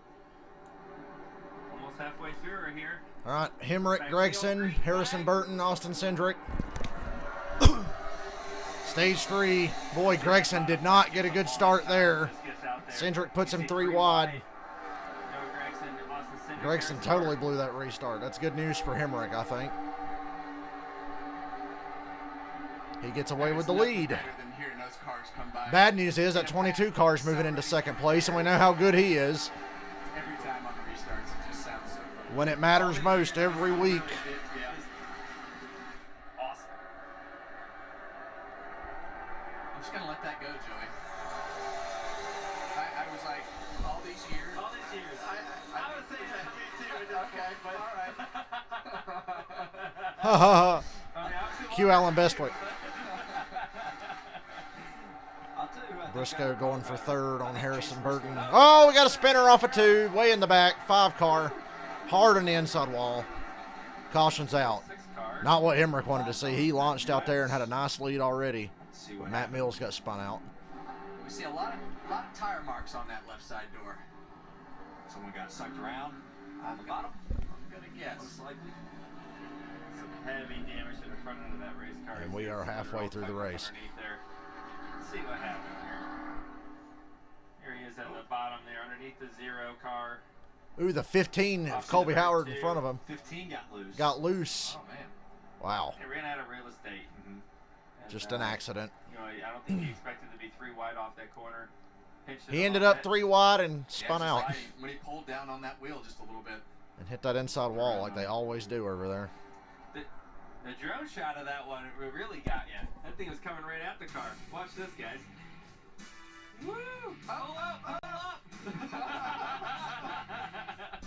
I wish he would have hit the drone cam. I wish that camera was almost low enough for the 5 car to take it out. That would have been awesome. Because they can't put the drone on the racing surface. They have to stay on the apron. And that car came spinning right at it, and the camera went up. And I'm like, God, I wish that car would have hit the drone cam. That would have been amazing.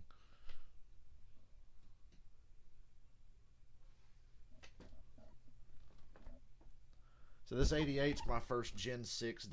Let me get a good look at it.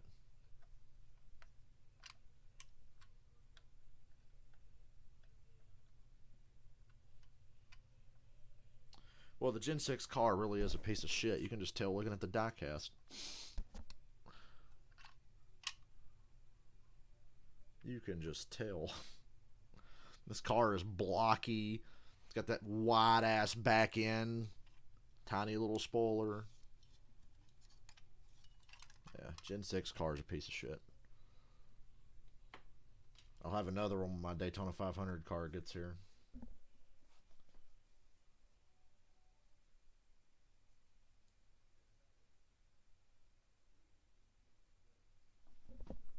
What did you guys like better? Dale Jr.'s Budweiser car with the black roof or the ones with the red roofs? I never could figure that one out.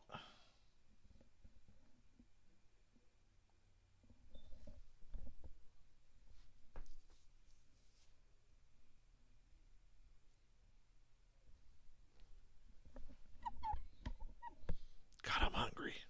Is this race over yet?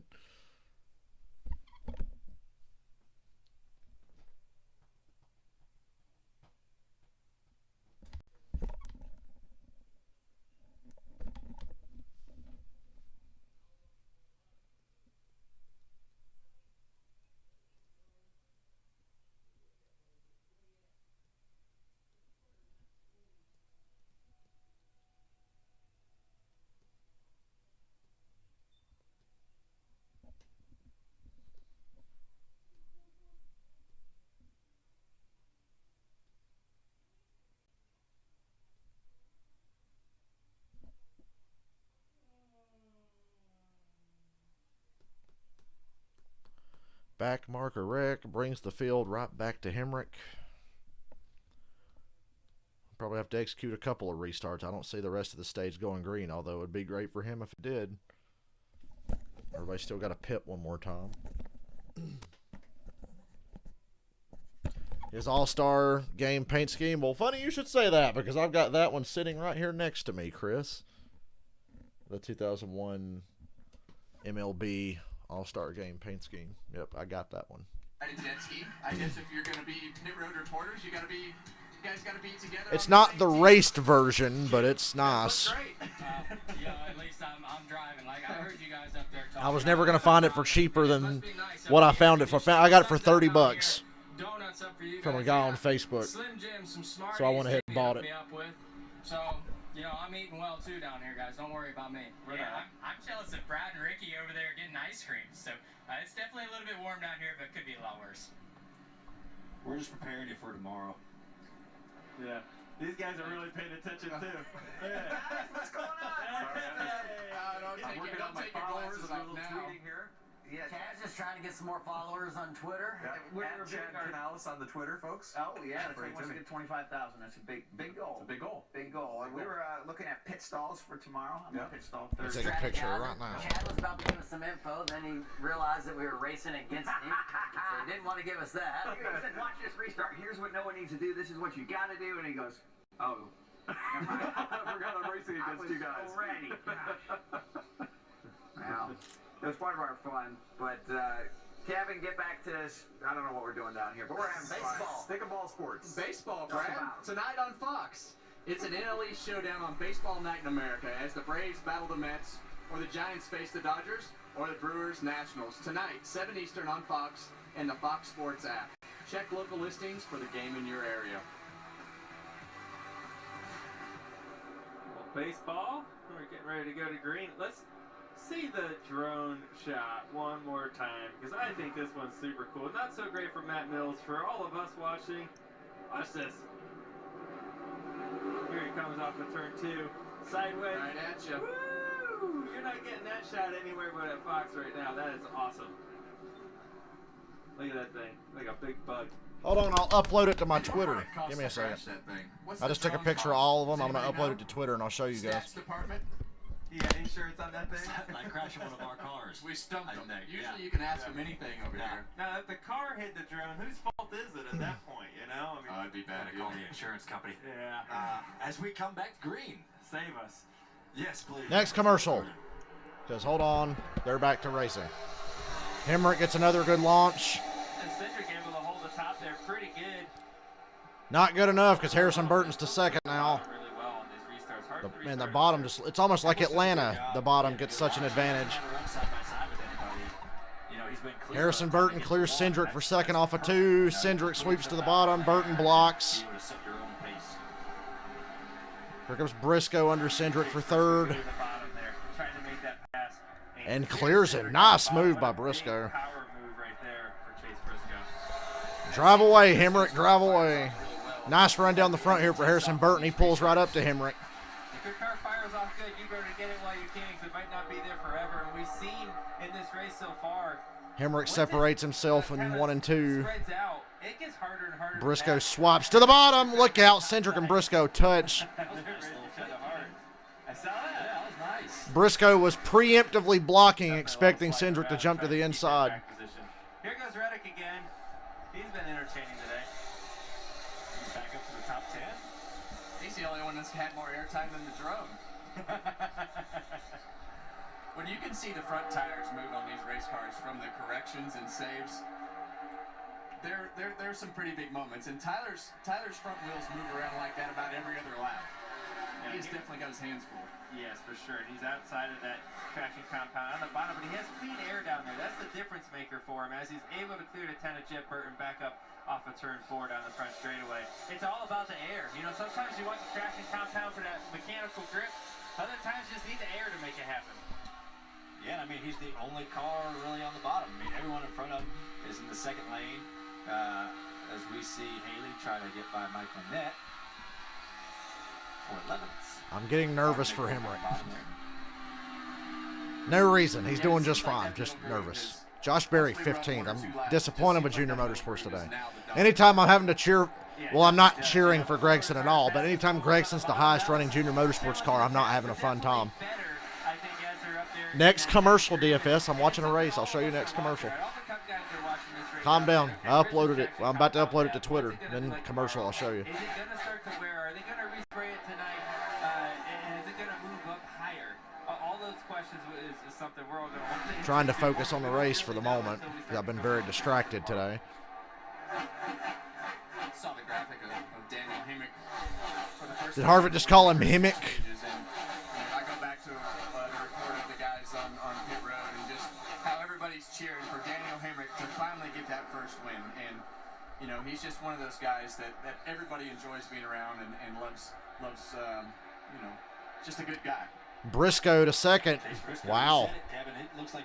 I wasn't sure what to expect out of that 99 car today, but they're second. Another one done. Sliding back up in that traffic compound, giving that dirty air back to the trailing car, Harrison Burton, and he's got his eyes set on Daniel Hamrick. Christopher, what do you have? Yeah, I think on that for Daniel Hamrick, Dave Rogers, his crew chief, has been talking to Daniel and said the first win is always the toughest to get. And they're 100% focused on getting Daniel that first win in the top 3 NASCAR series. So that's more important than the championship for them right now. After 8 second-place finishes, I bet Daniel Hamrick agrees the first one is the hardest one to get. And he definitely has a fast car. He's been dominating today, leading a ton of laps in this race. But don't look too far back because Chase Briscoe is booking right now, catching him. Let's hear the 31's radio. 135 is the short pit window. So let me know if you see anybody. It looks like they're coming down between 135 and 140. Copy down. Well, now we're going to need a crew chief. That's the disadvantage to the drivers only, but we do have Chad.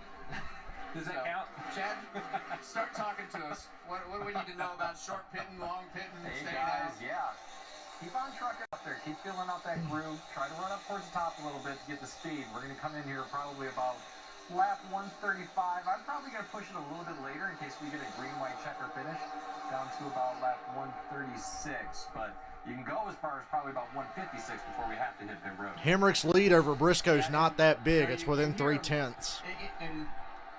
Briscoe comes back to the Xfinity Series and picking up where he left off. If they feel like they're not good on the long run and they feel like they can come in short pit and drag some people with them. God, Brandon Brown almost busted his ass off the floor there. Did you see that? So there's a lot of varying strategies here of what they're trying to accomplish. Yeah, and you know, when you talk about short pitting, there's risk involved with that. Yes, you're going to short pit. You'll be the first car out there in new tires. You'll be 1.5 to 2 seconds faster than the cars around you. The risk is if the caution comes out, you pitted and lost a lap and a half. Briscoe's running the high line in the traction compound. Hamrick's running the bottom. Briscoe's got a big run off of 4. He's close to within 2/10 now. He's pulling up on the bumper of the 18 going to 1. So, of course, they cut away from it because we got to see the battle for 12th right now. Yeah, thank you. Harvick trying to tell him what to show. There you go. There's the lead. Briscoe all over Hamrick. Thank God for Kevin Harvick, or we wouldn't be seeing it right now.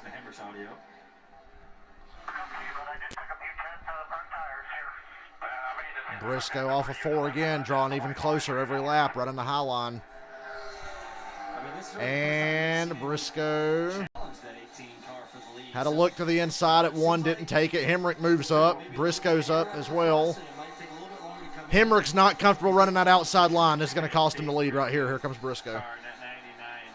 Hamrick moved up to try to take his line away and hurt himself more. Now they switch lines. Briscoe takes the lead on the bottom.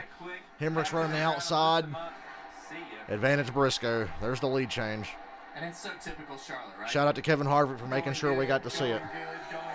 Instead of them cutting back and going, oh, what happened here? We have a new leader. We'll have to see what happened. All right. I got a picture on Twitter I can show you guys. I don't know how good the picture is. So this is the state of the collection. Sometime this century. Room is messy, but I don't care. There you go. There's the diecast collection as it stands right now.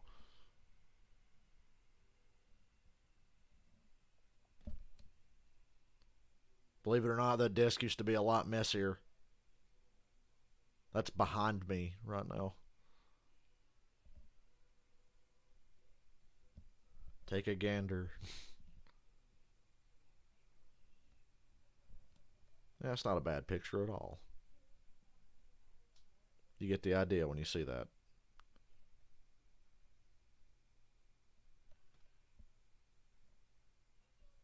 You like the coffee mug sitting there? I should have had that turned facing the camera. You can tell what that coffee mug is.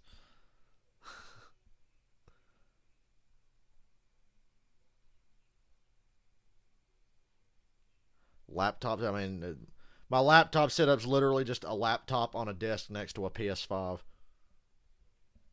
There's really nothing fancy to see there.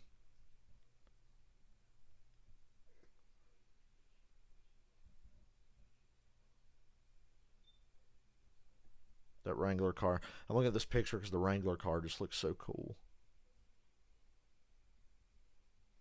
We got 1999 Budweiser, 2017 Exalta, 2010 Wrangler, 2000 Richmond race win, 2012 Dark Knight Rises, 2003 Talladega race win, 2004 Daytona 500 race win, 2004 Talladega win, 2001 July Daytona, 2005 Menards Busch Series car, and then I got Earnhardt's 76 win and the 2002 Busch Series Oreo car. How big's my TV? 50 inches. I got a 50-inch 4K TV. It's a smart TV as well, so I can watch all my streaming services and shit. I got the good TV. Oh, we got a caution during the commercial. Caution's out. What happened? Briscoe had just gotten the lead from Hemrick before they went to break.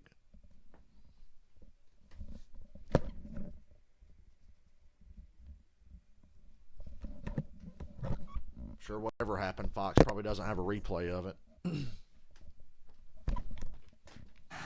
I was put on this earth to have fun. Oh, he just smashed into the back bumper. Whatever, bro. I'm sweating and I'm hot and I'm tired. You spin me and end my day. I'd probably want to fight you too. They pissed a lot of people off. I'm gonna bust his ass. I'm the bad guy. I won again. There's only one way to put it. They were bad-ass guys.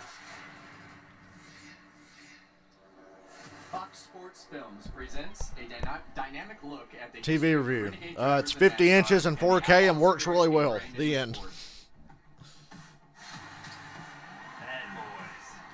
There's nothing fancy to show here. Wow, Jeb Burton spun out in 4 running a high line. Jeb Burton, it's kind of the back end of it. Got a little bit of right rear damage, not much though. He was pushing the limit on that high side. On the high side, like Larry Mack said. Damage there on the right rear. Not a pretty sensitive area. Here's a replay. We can maybe see that a little more. Get high. Yeah. Loose. Finally. And by the way, the sun is out and the sky is blue. The schizophrenic weather pattern today in Charlotte. Start creeping that PJ1 up and just lost it. Here they come, Christopher. Oh no. Oh no, Christopher. Yeah, guys. Can't make it from here, but everybody's on pit road. Still just too choppy. Can't get that right front to go through the bumps. 99 on the other hand, all quiet on the radio. Eric, the 16 AJ Allmendinger really. Hemrick can get the lead back here. Go back on that adjust. Oh, Hemrick's going to lose a lot of spots. He had to back up to get out. Hemrick's fucked. He had to back up to avoid touching the car in front of him. Well, there goes Hemrick's race. Briscoe, Harrison Burton, Noah Gregson, Austin Cindric, and AJ Allmendinger get out. Hemrick is back to 10th. 10th place. Spots lost for the 18. Let's see what happened here, guys. He got blocked in by the 13. Didn't pull in too deep. These are small stalls. Look how small the boxes are right here. I killed the 18's race. Today is not the day, apparently. He didn't really do anything wrong. He had to go around the car. It's just unfortunate timing for Daniel on his pit stop. Oh well, as long as Gregson doesn't win, we can salvage a day. And pretend that something good happened.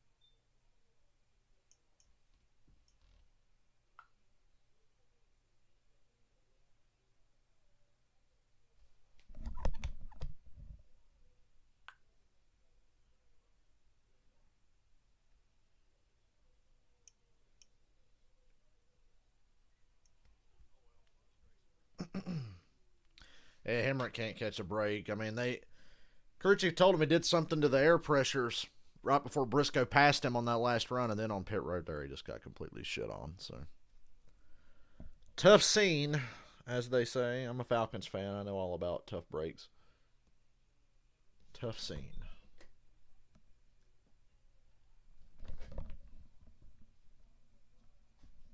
It's hard out here for a pimp.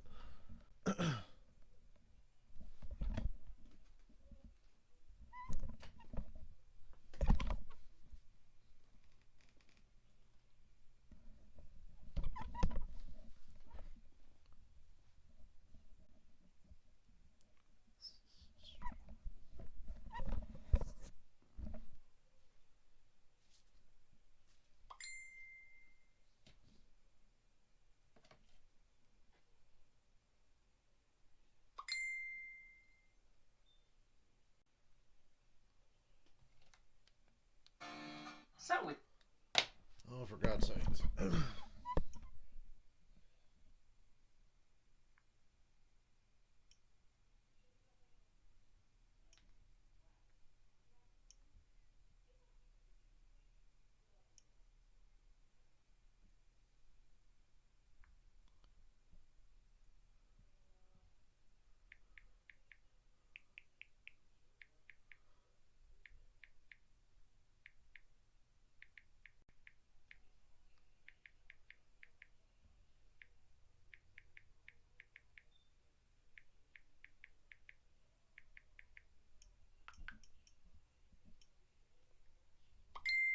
Oh my God, shut the fuck up.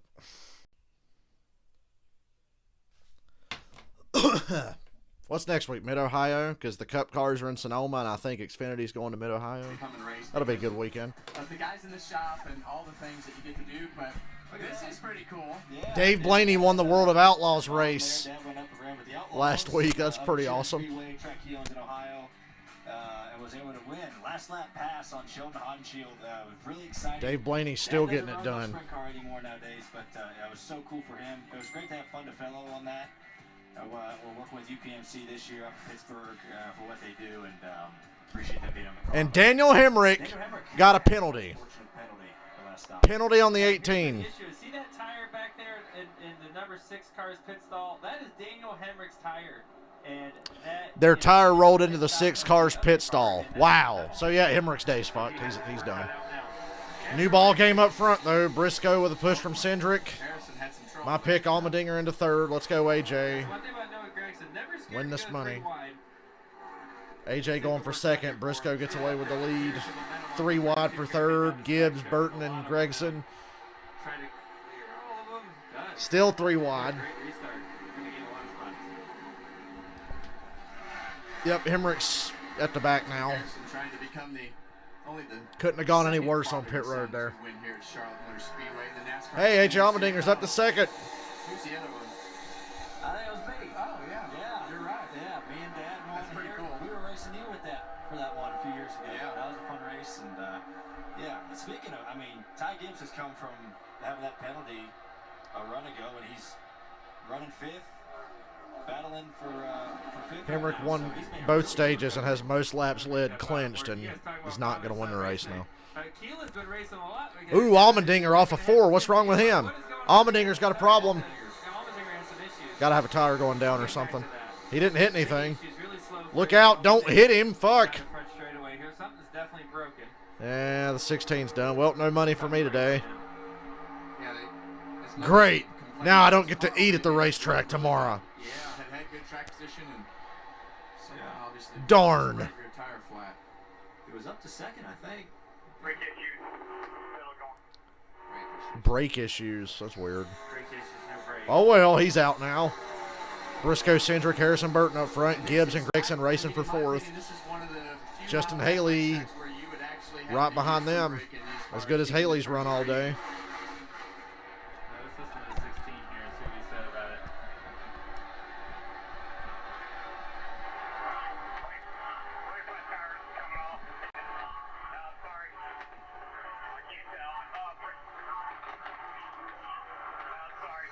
So even AJ doesn't really know what the fuck's wrong with the car.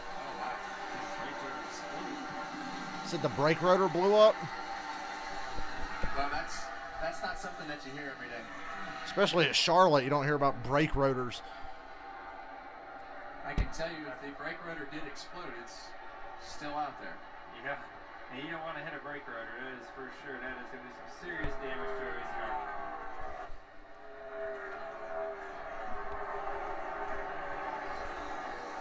Really hard to tell. Good job by everybody for missing him right there. That's a bad spot to be really slow, and they did a good job. We saw a similar thing yesterday in the Tough scene yet again. car coming off of turn 4, and it ended really bad for Johnny Sauter without being able to see him. So everyone was able to avoid it today, which is great. Look at Michael Annett making moves in the top 10 now. Well, this is the first one of this broadcast here, but it's always one of my favorite parts of the Fox broadcast. It's my favorite part, too, because that's when the announcers shut up, even though I like these announcers. Y'all want to go get thrown out of an Applebee's? Meet me there, Mike Harmon. I'll fight you.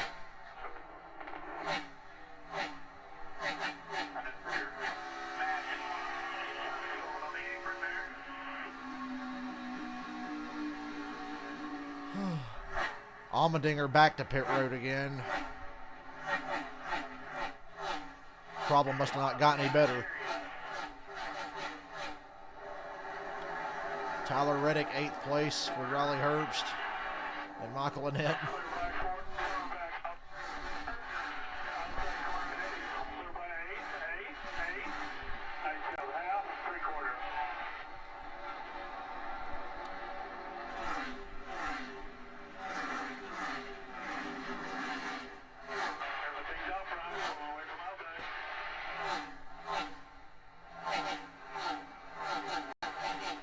If Cindric wins, I get 5 on a bet tomorrow. Nice. He's second right now. I'll have to think long and hard about tomorrow, and I'll text you.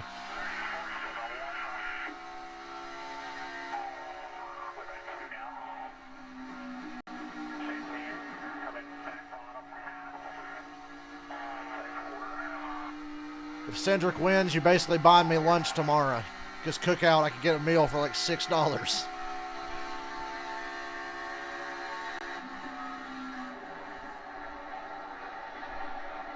The 18's back in the top 10 already. Daniel Hemrick's 10th. Maybe there's hope for him yet if he catches some more cautions.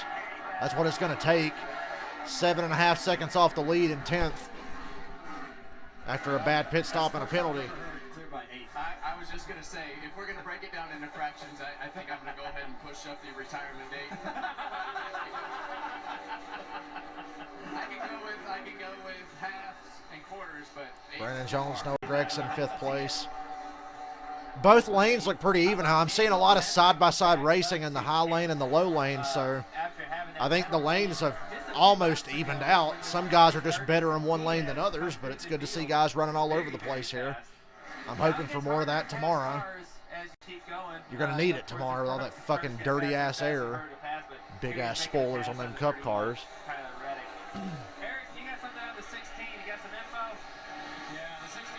Allmendinger's in the garage.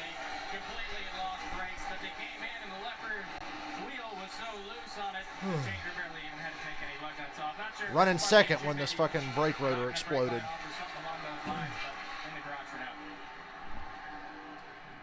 Man, that's odd. Briscoe got a 2-second lead now. Loose wheel in these cars, it doesn't take much for it to give a sensation that is just really, really uncomfortable. So if the wheel was that loose, it must have been violent. Yeah, right. And the left rear, I feel like, is probably the most violent you can have. Yeah. Either way, loose wheels are bad. Loose wheels are bad, okay? You hear that? Loose wheels are bad, okay?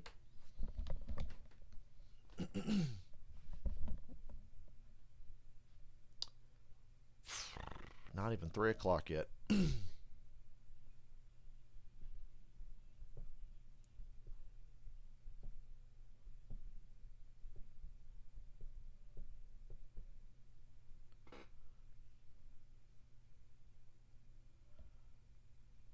Hemrick got really loose under Allgaier there. That's for 8th place. Hemrick's trying to make a comeback here. He's charging hard. He's doing as good as he can. He had a moment there, got loose. Gathered it back up. He shouldn't get any pressure from Reddick behind him now.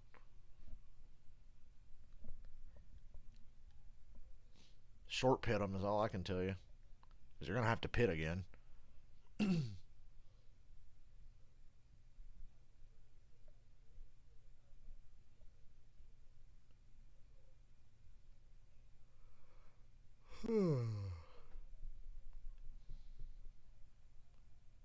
Good to see Noah Gragson falling back a bit. There's Justin Haley making the pass down the front stretch for 6th place. 35 on any Hendrick car. That's a damn good bet. My pick will probably be a Hendrick car. I'm just trying to decide which one. Gragson off a 2 there. Loose. Moffitt and Josh Berry side by side down the back. That's for about 13th place, I think.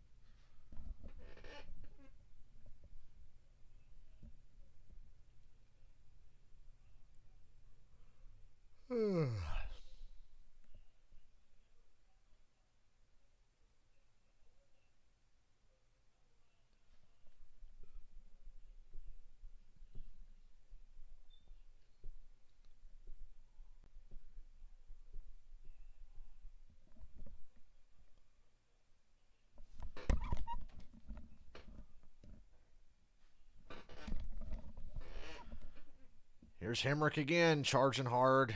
He's got Allgaier and Gragson right in front. Gregson's not running really well right now. I don't know what's up with him. He's definitely losing time. Xfinity Series, live from Charlotte Motor Speedway. Live. Chase Briscoe leading. We're here in the studio because the booth is on another donut break.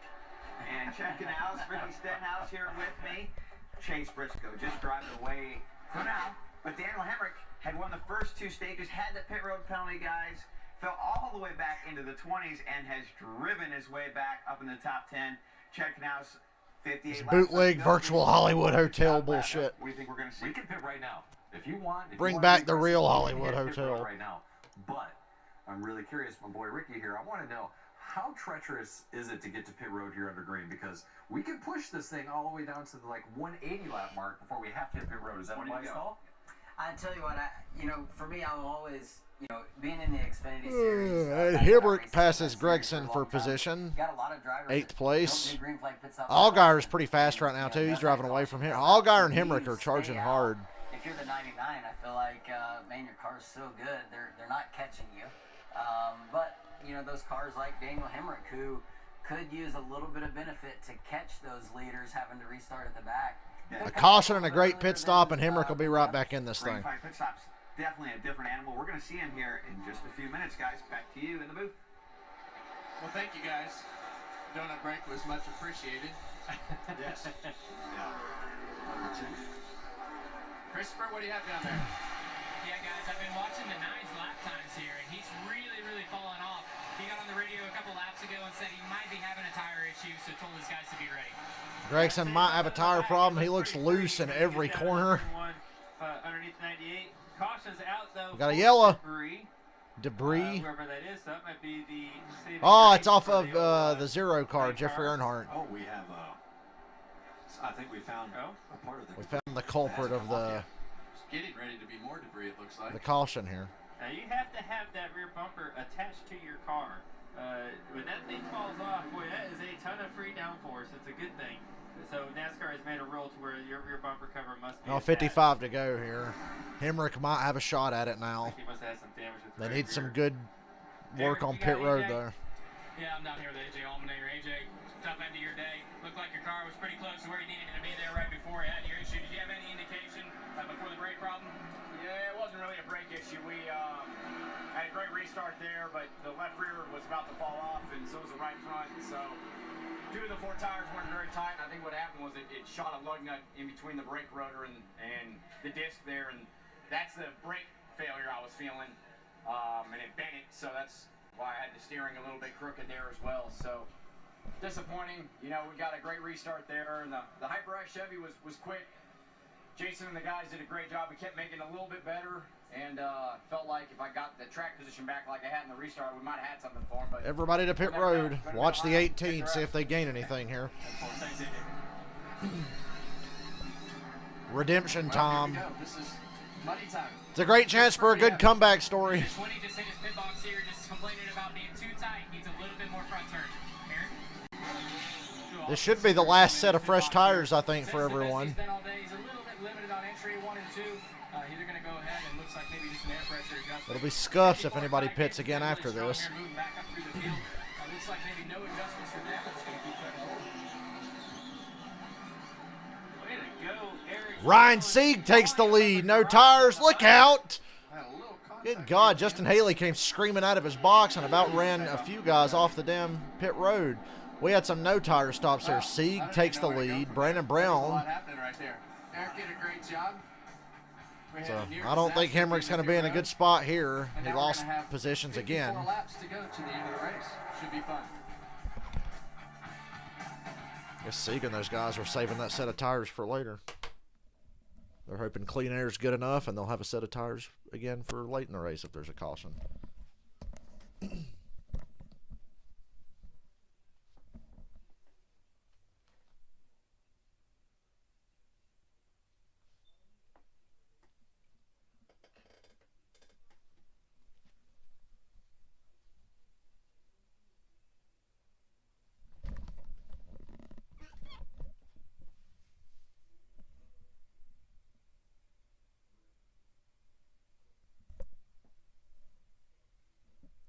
Man, I'm hungry. And that commercial with that greasy-ass cheeseburger's not helping.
Styrofoam's in this box. No bubble wrap though. I'm disappointed. I only got some styrofoam and some cardboard in this package. I strongly prefer bubble wrap. That kept me entertained for a good 3 days.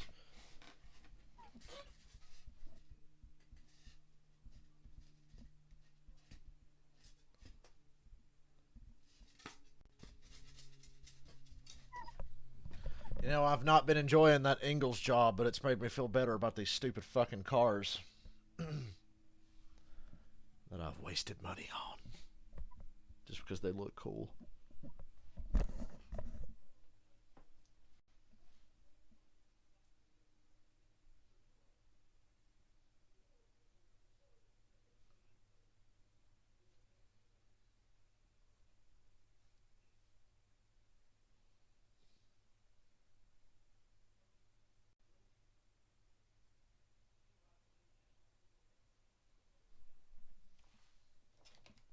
I'm not reading this.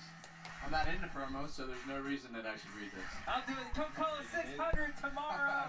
You're Kevin Harvick. NASCAR season ever. They're about to do the promo for the Coke 600, and Kevin Harvick said, "I'm not reading that because I'm not in the promo, so I shouldn't read it." On FS1 at 4:30 Eastern.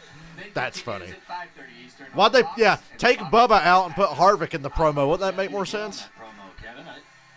I mean, we do enough for Fox. What are those guys? I think we should just line them up by qualifying order. Exactly. What are y'all looking at? They put Bubba, Kyle Busch, Logano, Hamlin, and Chase, but no Harvick on that promo. Justin Haley was. He lost his water. He must have.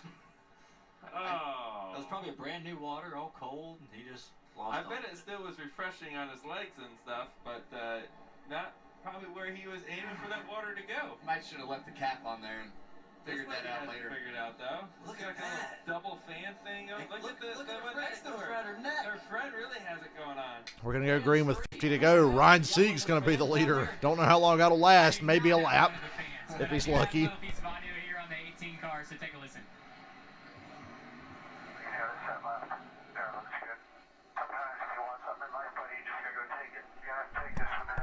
Daniel Hemrick's going to be 7th here. He's on the inside line. Got a little Dave Rogers motivation right there. Go take it back. You know, he's done a great job. He's not out of this yet. He's right there. Penalty going all the way to the tail end of the field, up to 7th. Hopefully, Sieg gets a good jump on the inside line and pulls Harrison Burton and Hemrick with him. Ryan Sieg and Brandon Brown sitting 1st and 6th right now. They did not take tires. They just came in for gas. But we'll see how they fire back off. 4 of the last 5 years, the winner has rebounded from a pit penalty. No kidding. Yeah, I mean, Now that's a good Larry McNugget from Kevin Harvick. 4 of the last 5 years, the winner of this race has rebounded from a penalty. But it would be a really cool way for Daniel Hemrick to come back and get his first win by making a comeback for sure. Let's listen to the 54 on the restart here. Ty Gibbs. Look at that pile of nachos that kid has. Are those chips? 50 to go. Sieg, Briscoe, Harrison Burton, Ty Gibbs. Hemrick right there. Sieg didn't get a great launch. Briscoe. Oh, Sieg spinning out. Saves it. Saved. Oh, back up into traffic. Huge crash off a tube. Bad wreck. Josh Berry was in it. Sieg, Brett Moffitt. What the fuck? That was bad. Brett Moffitt, Josh Berry involved. That thing drifted all through 1 and 2, and then I thought he had it straightened out, and then it snapped back to the right and just killed Josh Berry. That's just bad situation. You know, Brian was in a situation Bad call there by the 39 guys then. Trying to see if track position would That sucks. Tore up the fucking 8 car for nothing. The sign that the driver gives to say that he's okay. And that 39 is tore up. That thing got hit a ton in the right rear. You know, it looked like he almost had it saved. He had to slide for a line. Caution after caution after caution. He went straight back in front of the field. You know, one of those situations that's hard. You want to save the car. You want to try to straighten it out. You know, hindsight's always 20/20, but blocking it down sometimes and just not hitting something, you know, it's easy to say. I thought the 39 had it saved, and that thing just snapped back to the right. Tough break for them. Yeah, as you know, you're like you said, Kevin. Josh Berry's catching his breath. Maintain what you got, trying to save a set for late in the race. It's just a tough spot, hard to do. And he had a car on his outside. You know, he was in a tough spot. You know, with being on old tires, having the 99 to his outside, and you know, having a car right at his bumper. So he was in a bad spot there, and I thought he was going to save it, and it looked like he caught a little bit too much apron, and it shot him back to the right. Off into 1. Nobody on him. See the 99 takes a little air off the right side, but then he just drifts, and back to the right. And Josh Berry, that's a big hit. That's as hard as you can hit over there. So it was right in the door. He wasn't even on the line. He didn't really hit the apron. I don't know how he got so damn loose. Yeah, right. I thought he was going to snap right up in front of Hemrick and wipe him out, but nah. Hemrick got by before the 39 cut back. Wherever those front wheels are pointed, that's where the car is headed. Look at the left rear tire off the ground. Yeah. There it goes. You couldn't have taken out Gregson. I mean, come on. Of all the junior motorsports cars, you hit Josh Berry and not Gregson. That's super slow motion, right? When you put this at real time, it happens so quick that you can't react quick enough. You know, you're trying to guess where the 39's going to go, and then when he comes up, look at, there's Josh Berry. Just nowhere to go. Jesus, the 39 got airborne. And Brett Moffitt. Shame for Brett Moffitt caught up in that too. And really lucky that there's not way more cars involved in that, honestly. It could have swallowed up a whole bunch more cars right here. Yeah, We're seeing some bad wrecks this weekend. What does that mean for tomorrow? Here we're watching real time. Oh man, that thing is, it's gone. It's gone in the center of the corner.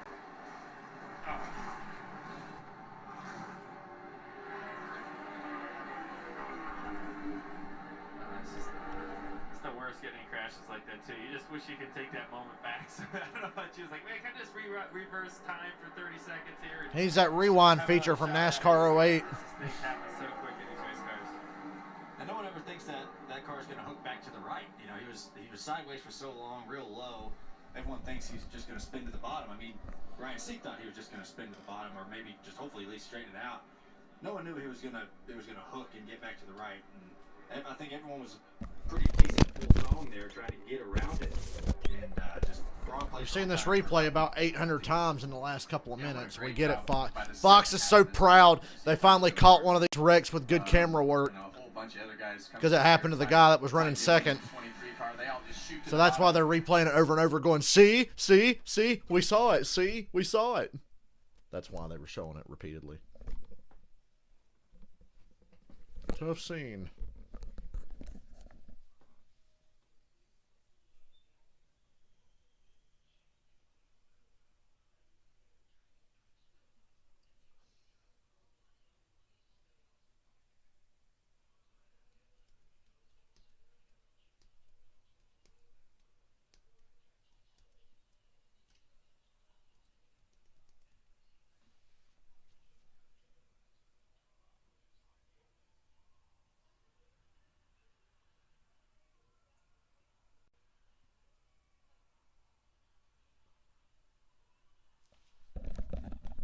It was a slide job, but not the kind we're accustomed to.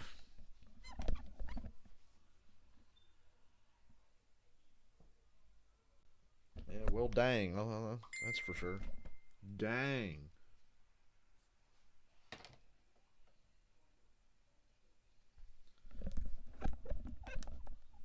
Hey, it's an Applebee's commercial.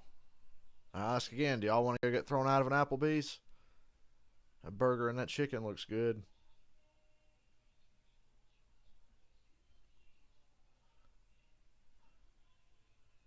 If I hadn't bought die-cast cars lately, I'd go eat somewhere really great tomorrow before the race, but we're just going to stop at Cookout because it's good food and it's cheap.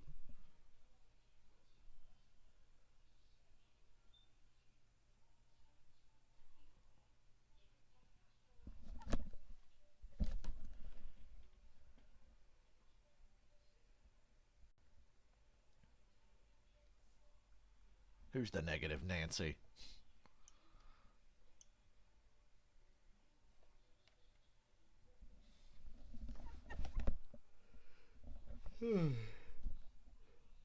God damn. Fucking yawning here.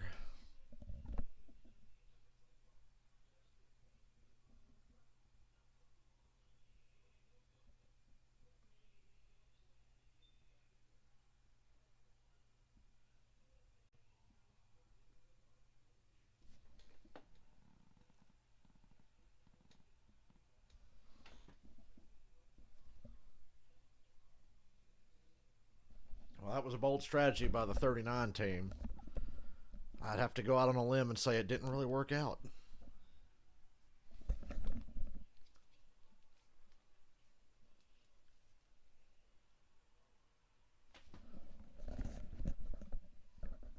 Oh, the camera. Well, their camera work does suck, Diego. I'm sorry. I can't lie and say that their camera work's good. First career start, not the way you wanted to see that go. Not clear. Not clear, but he was okay. Somebody should take their fucking zoom button away from them. Or put a limit on it. They can only zoom the camera in so many times per race.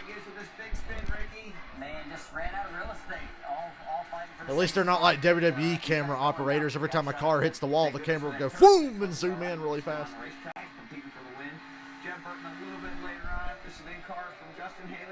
Squeaking through. Duck. Made it. Yes, he did. Just barely. Burton was able to continue on. Later on, AJ Allmendinger. This was your pick, Chad. What happened? That was my pick, too. God damn it. Unfortunately, had some issues on pit road. couple loose lug nuts, and then, Riley Herbst. And you were driving that car for him, Brad. You were telling him, turn left. Yeah. Turn left. Here. This is a big hit. This is our latest caution right here. And you can see huge contact from Josh Berry.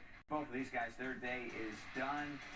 And we are under caution as they try to clean up the racetrack from this big accident with about 44 laps to go. So last stage of the race here. I see video title now. Massive crash, Xfinity race, Charlotte highlights. Now we've got cautions galore, Ricky. What Go look at every NASCAR on YouTube video title that has highlights of the race, and it's always like, big crash, fiery explosion. Hemrick's fought his way back in. You know, he's hungry, he's ready to go. He's led the most laps, and he wants it, but he's got some really, really good cars to pass. Yeah, Chase Briscoe in the lead, passed Daniel Hemrick for the lead, and was kind of driving away. But, you know, he doesn't want to see these restarts yet. Every one of them an opportunity for either Ty Gibbs to steal this win from him. He's rebounded really nicely. And Harrison Burton in third. What do you think it's going to take for them to beat? I think it's going to be definitely opportunity. It's on these restarts. I think we all have understood. It's not necessarily how good your restart is, but how good is the restart of the guy behind you? Can he get to you? Can he give you a shove? Can he get you out towards the front? It's going to be pretty exciting to see what happens in the next little bit. Absolutely. Well, one guy who's not very excited about his day is Josh Berry. Josh and Berry. With him is Christopher Bell at the Care Center. Yeah, Josh, you've been outstanding in this junior motorsports number 8 car throughout the course of the year. I know today probably wasn't what you were hoping for, but man, I'm glad you're okay. Yeah, thank you. I don't know, we just struggled today, really. We're kind of Yeah, they were not having a good day.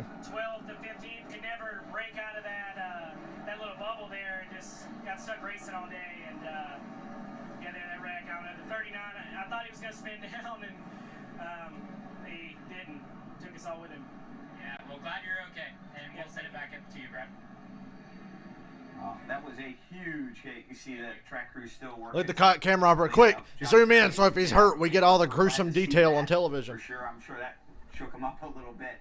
Those big hits, I mean, you just can't appreciate, Ricky, how hard they are until you see them and really even you live them. What do you think he was going through right there? Yeah, I mean, it's just in your guessing. You know, you were in here saying, turn the wheel to the left, turn the wheel to the left. And, you know, it's hard for Josh Berry to see that. And, man, just wrong place, wrong time. Yeah, everybody in the booth back in the action here. We got Kevin Harvick, Ryan Blaney, Joey Logano back. Donuts are done. Ready to finish off this race, guys? Stop talking about donuts. I'm hungry. And now it's going to come down to a restart. And I think as I look at the first 2 cars, I see Chase Briscoe, who has taken control of this race. And I think back to that restart where Ty Gibbs was on the outside of the front row, spun the tires, had Austin Cindric all over the back of him.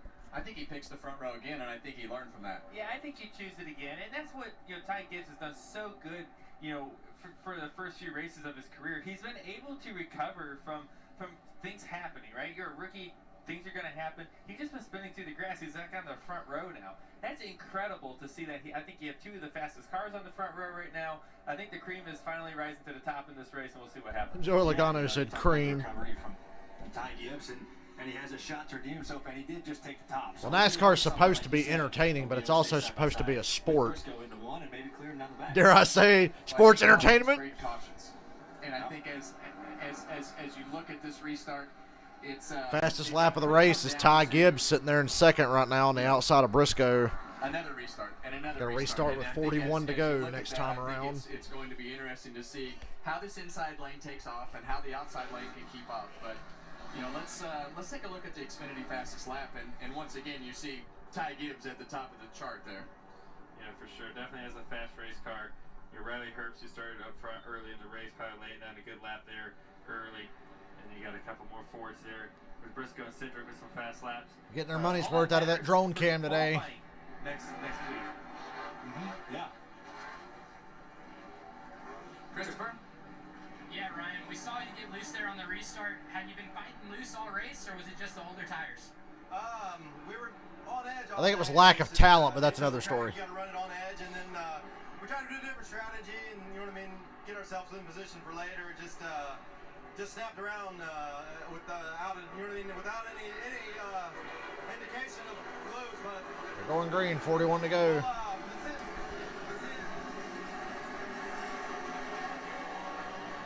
And they cut off the Sieg interview. Briscoe has to block Harrison Burton to the inside of 1.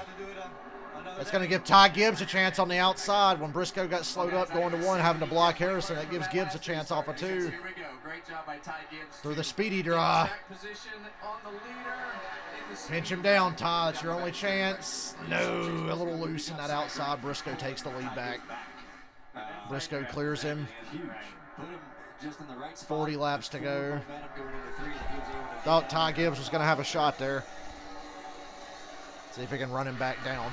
I mean, you got to go for it, right? He chose the outside. He took the risk, trying to get to the front. He is so close to clear and chase Briscoe for the lead. And like you said, he side drafted him back, pull him back. Chase Briscoe regains control of the race. 40 laps to go. I believe there's still 1 set laying in the pits, too, so there's still opportunity. Say Briscoe is definitely showing how good of a driver he really is. His Cup season is very misleading. I didn't think he was going to get out here and dominate the rest of this race after he took the lead from Daniel Hemrick knocking on the door, being back in the top 5. Probably going to need 1 more good caution here to have a shot. Hell, he can't get around Gregson for 6th. On the bottom of 1 and 2 than it has been in 3 and 4. I feel like the bottom of 3 and 4 is a lot better to be able to drive alongside it. That's what Daniel did. He drove to the left rear of the 9 car off of 4 the lap before and just couldn't clear him. It doesn't seem like the bottom has as much grip in 1 and 2, or the second lane just has way more grip in 1 and 2 than the middle of 3 and 4. And we've seen those two battle it out before. They've tightened up Gregson's car. He was out of control earlier. And there's Brennan Jones right behind Hemrick. Looks a lot more stable now. Briscoe's not really getting away up front. Ty Gibbs is hanging right there with him. If Hemrick can get around Gregson, he can get back in this.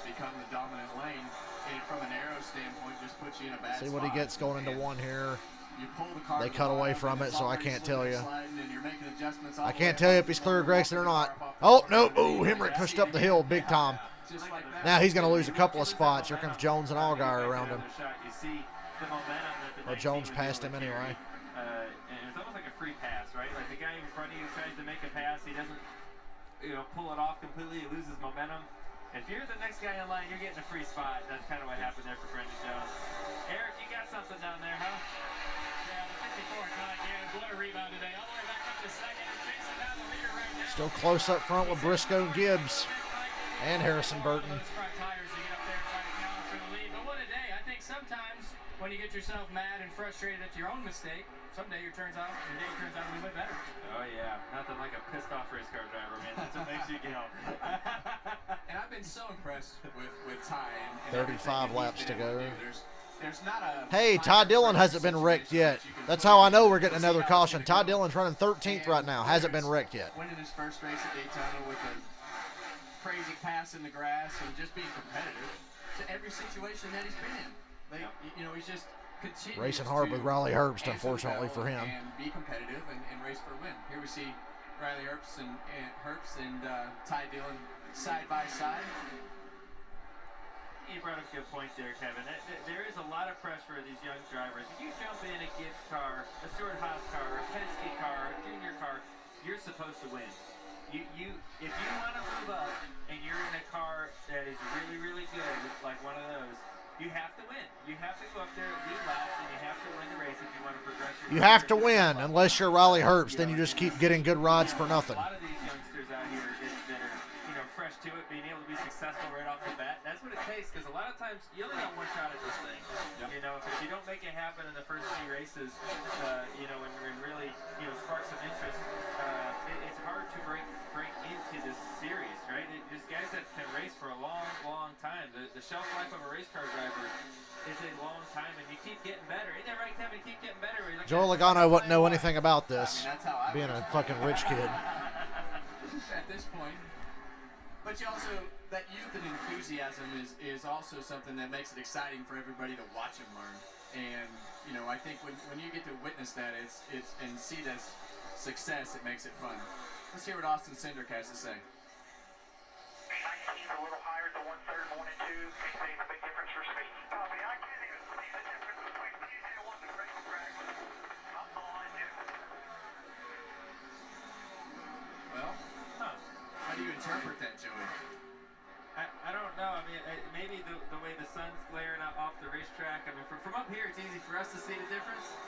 But we have Hemrick trying to pass Brandon Jones for 7th. He's just spinning his wheels there. The sun's glaring down onto the windshield. It could make, being able to see. Makes the pass though. No, he slides up the hill. Here comes Jones back to his inside. Can't make the pass. He's got to take an act of God now. Kind of slide drop to 19 there into 1 and able to clear him. That momentum off the top there. Now he makes the pass off the high side of 4. JT looks like he's really fast. Now he's still 5.5 seconds back from the lead in 7th place. He's fucked. Reset. Maybe have a good pit stop, good restart. 30 to go. And there goes our guy. Tyler Reddick. There he is, on the bottom.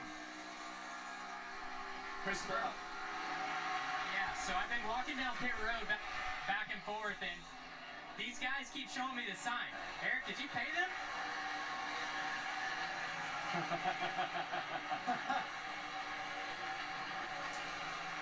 Well, those are Eric's guys. That must be Eric's guys. Oh, they're biased. And they want, well, you know what? They still got Christopher. That's good. Hey, Christopher, just tell them if they want Eric, then you're just going to turn your mic off and not talk about him anymore. Briscoe stretched it out on Gibbs now, a little over half a second. Slowly starting to pull away. Now we're killing time with Eric Jones and Christopher Bell. Those guys are doing a good job down there today. That's not easy. No. Is it, Blaney? No, it's not easy. They're doing a good job. And it's hot. Congrats, Eric, Chris. Yeah, been there. Now look at me. Ha ha ha ha ha. Shut up, Joey. Nobody likes him. Nobody likes Joey Logano, not even his teammate. He's like Shaft. He's a complicated man. No one understands him but his woman.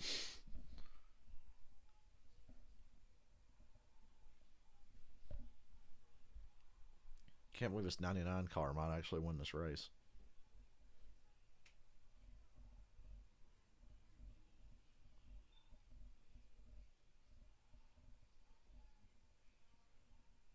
Mid-Ohio next Saturday.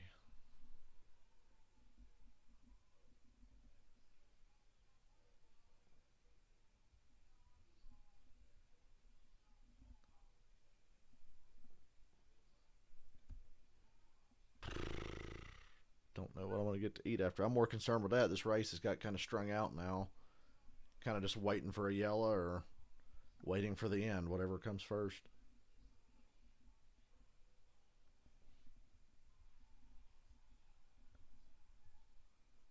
Look at Riley Herbst pretending to be a race car driver. That's a real one he's driving with there. It's Tyler Reddick. This is equipment versus talent right here. Reddick's talent versus Herbst's equipment. Because Herbst does not even really qualify as a race car driver to me.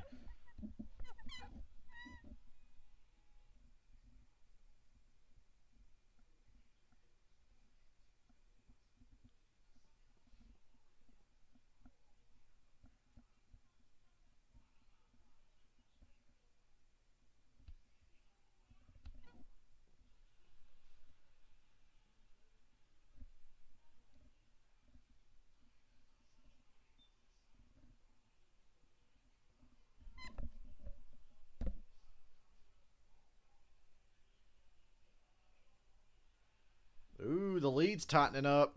I don't know if it was lap traffic or what, but here comes Ty Gibbs.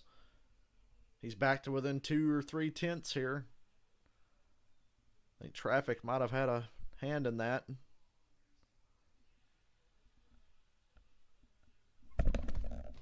But the lead has tightened back up again with 23 laps to go. The battle for the lead is heating up, guys. Yes, for sure. Ty Gibbs Go Ty. is reeled in Chase Briscoe as they work through the traffic. Too many ties, too many chases, too many Austins in modern NASCAR, but I like these two, so this could be a good battle here. 22 to go. I'm just happy that he can at least catch him, even if he can't make the pass. One thing I've kind of noticed is Ty Gibbs can kind of, especially in 3 and 4, dip his left sides out of the PJ1 to kind of get air on his nose. That's something I've been noticing. And obviously, he stayed a little bit higher and had a good run there, but that's what it's all about. Trying to find a little bit of air, a little bit of grip, whether that's a little lower or higher. Ooh. And he's doing a pretty good job at trying He's to pretty good through 3 and 4. It doesn't look like much, but being able He's to really keep the good through 3 and 4. That's where he's out going to get the run to make the pass down the front stretch, maybe. just a little bit, it And matters. depending on where they catch traffic. Like Chase is struggling a little bit trying to roll his car through the center of the corner. They go middle. And traffic could definitely come in. Gibbs turns the nose down a little bit to get a touch of clean air. Oh yeah, he's gonna give Briscoe fits. There's 20 laps this time. That's plenty of time. Now Gibbs goes to the bottom a little bit lower than Briscoe. Trying to get his nose there to get him loose. He's getting closer every lap.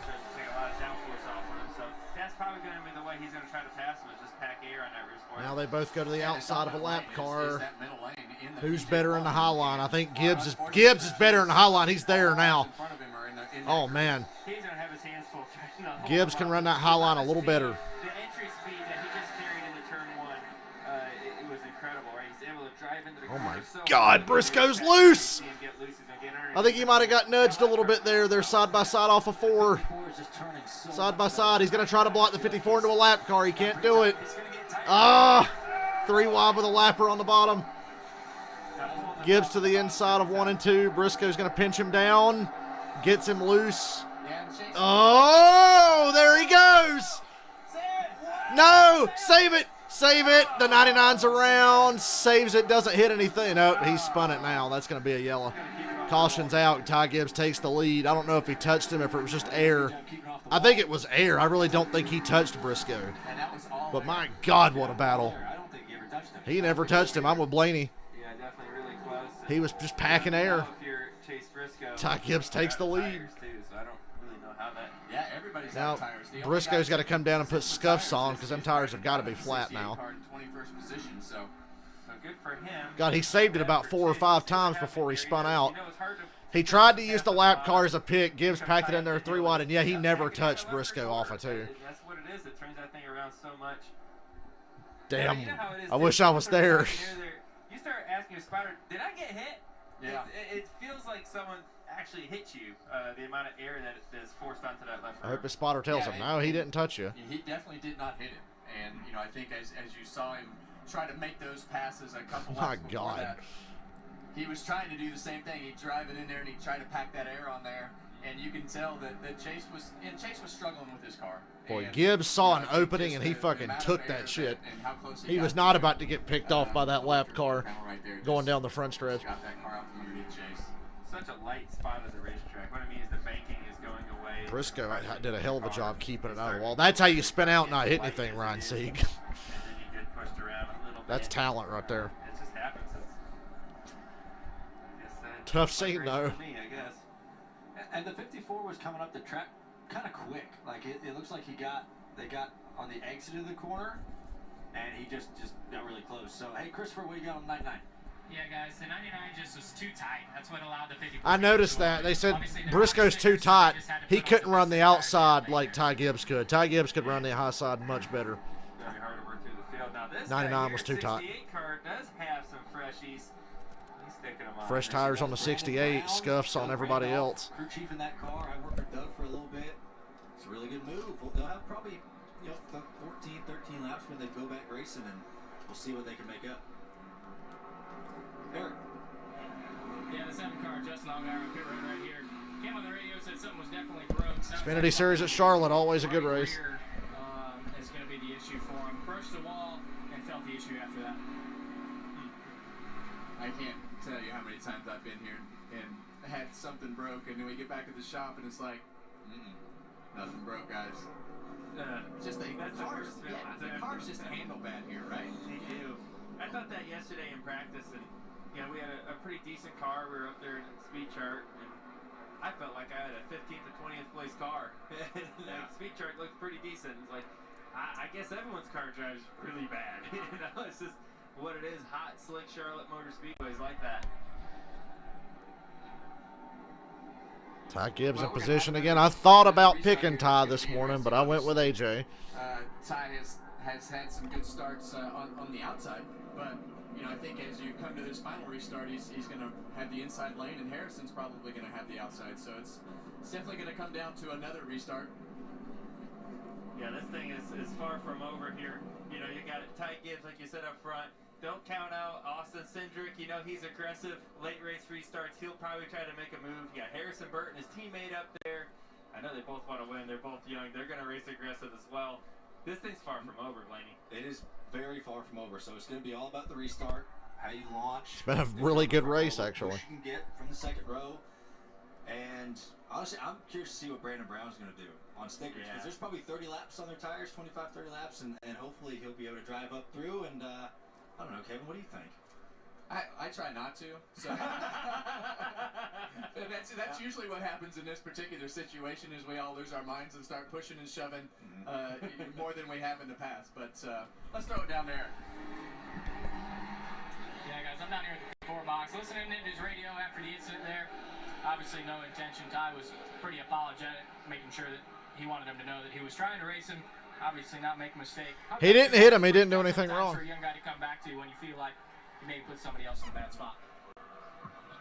Yeah, guys, I'm going to be watching the 20-car Harrison Burton. He hasn't won yet with Jason Ratcliffe on top of the pit box. I've got a lot of wins with Jason, so I got two good guys up front. Christopher Bell putting himself over. Yeah, for sure. And you know, I think as you look at the two Gibbs cars up front, you can't count out Austin Cindric and Justin Haley in the second row there because, well, we assume that they're going to be in the second row, and they are. But you know, you Gonna can't have count those guys 13 out. to go when they restart. It's gonna come 14, down to 14 just to go. exactly what we talked about. Who doesn't spin the tires as much as the other guy, and who can get the best push? Yeah.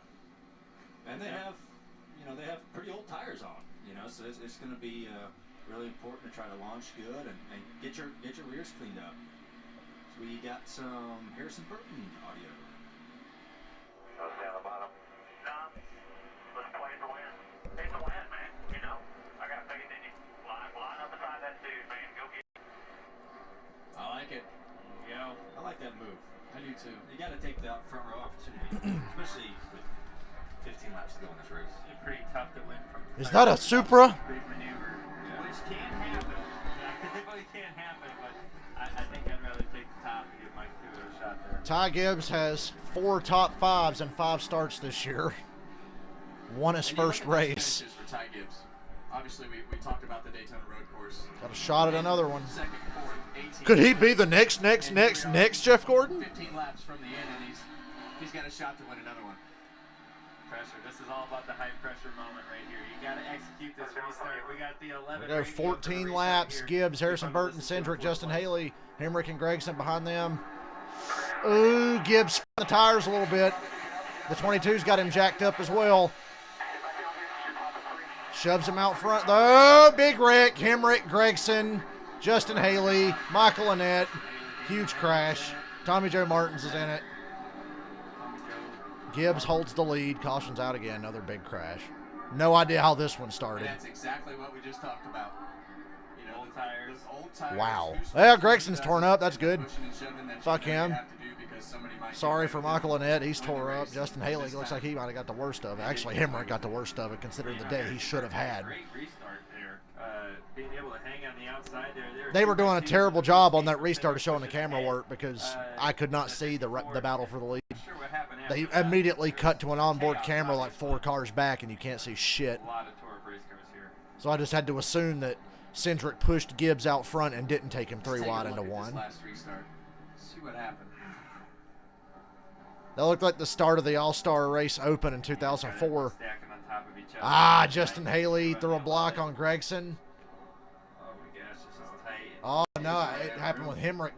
Hemrick and Brandon Jones got together. I thought the wreck was going to start with Haley and Gregson. Actually started with Hemrick and Brandon Jones. Just kind of started somewhere in there. And yeah, I think a lot of it started. There was when 2 the potential nine wrecks went to the there, and one of them outside, the turned guys into on an the actual bottom wreck. Probably didn't realize that there was an extra car all the way up against the wall. You see the 9 pop out.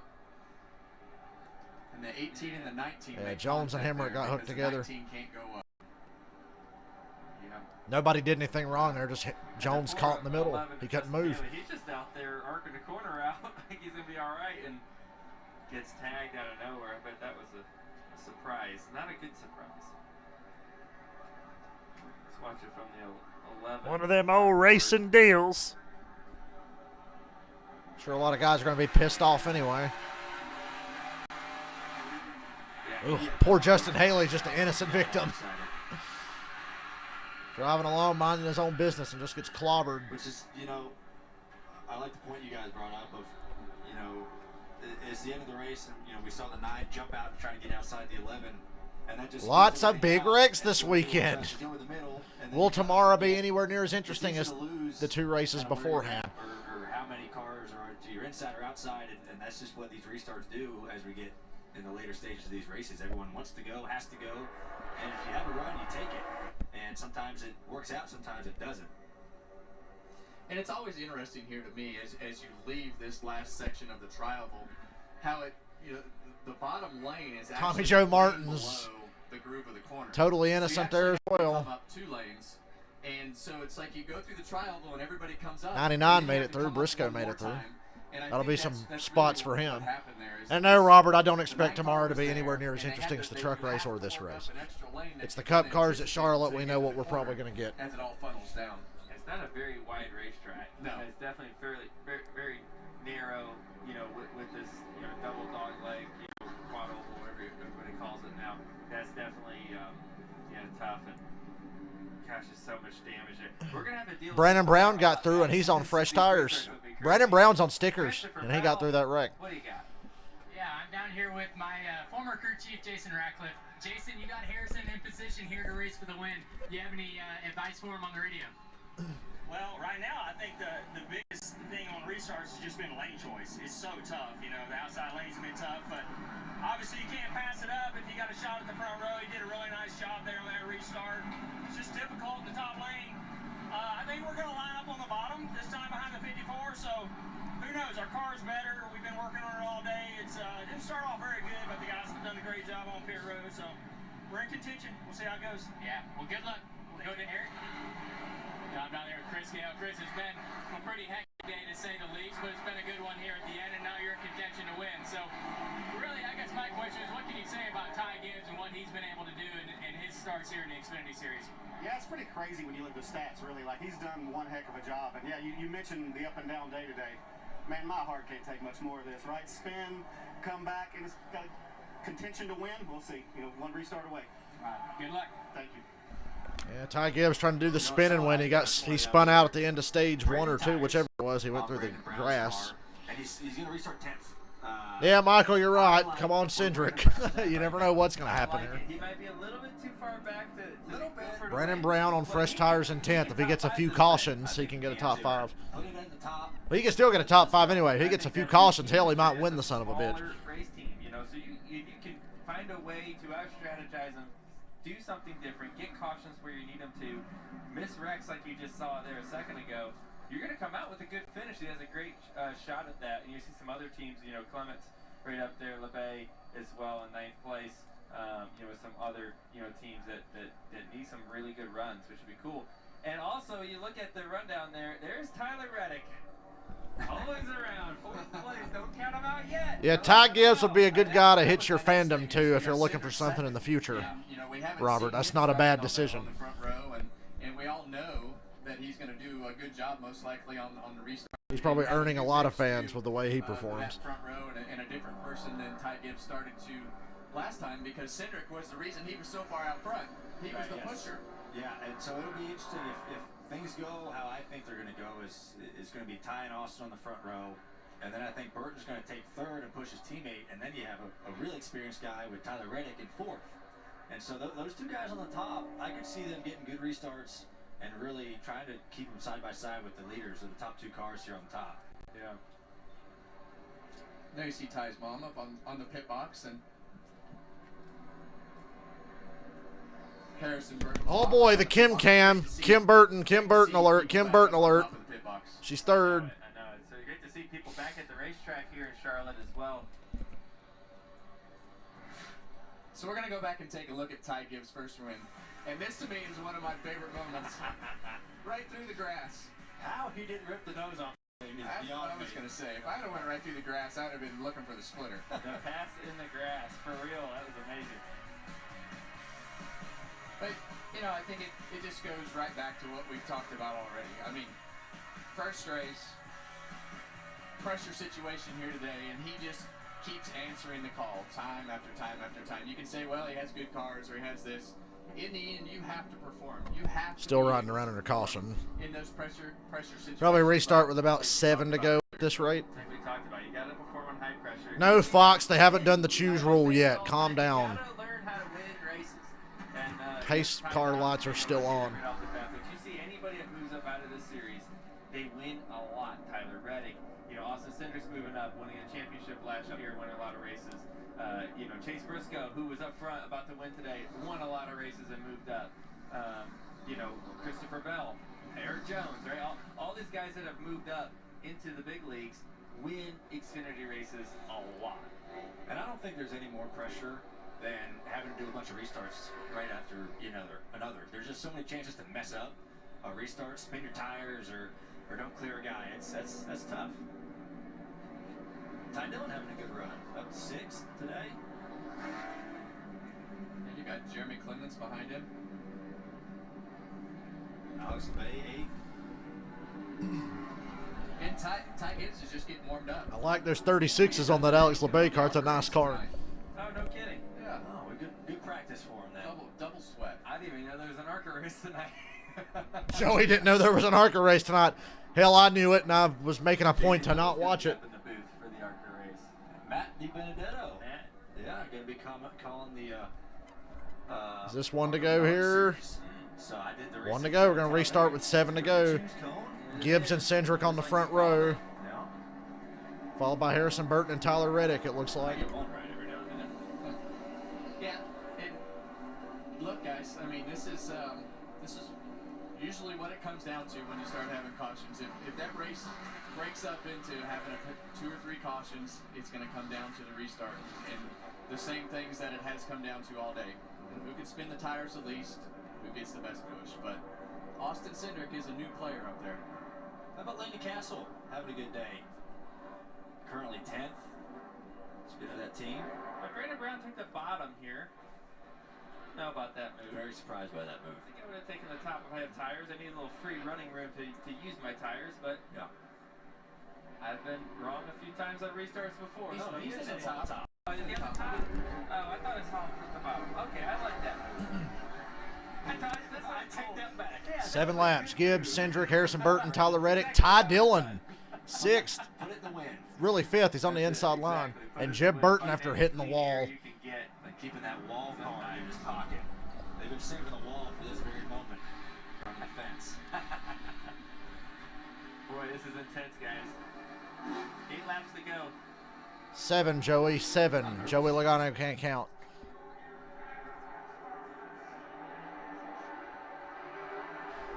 Good restart for Gibbs. A little spin in that outside line back there with Reddick. That's going to get Gibbs out front. He's got a better push from Harrison Burton. So Gibbs is clear off into 1. Harrison clears Cindric for 2nd. Cindric cuts back to his inside, though. The race is for 2nd now. That's great for Gibbs. Who's going to get it going into 3? Cindric or Burton? And can they make a run at Ty Gibbs, who can just... Look at Brandon Brown on them fresh tires back there. One more caution, he'd win this fucking race. He's up to 6th already. He restarted about 10th. He looked so much faster on them fresh tires than those guys he was just passing. And that's just a gutsy call. I mean, Doug Randolph took... He's going to break into the top 5 here. Damn, I'm kind of hoping for a yellow now because I'd kill to see Brandon Brown win this race. Yes, it is. He gets a bump down the back from Jeb Burton. He's going to clear Ty Dillon. We're coming to 5 to go. I'm watching Brandon Brown on these fresh tires, man. 5 to go. Gibbs out front. Oh, he is just going to run out of time before he ever gets to Ty Gibbs. I wish there were more laps. Harrison Burton putting pressure on Cindric for 2nd. This could help out Brandon Brown. If he can make quick work of Tyler Reddick for 4th. If he can.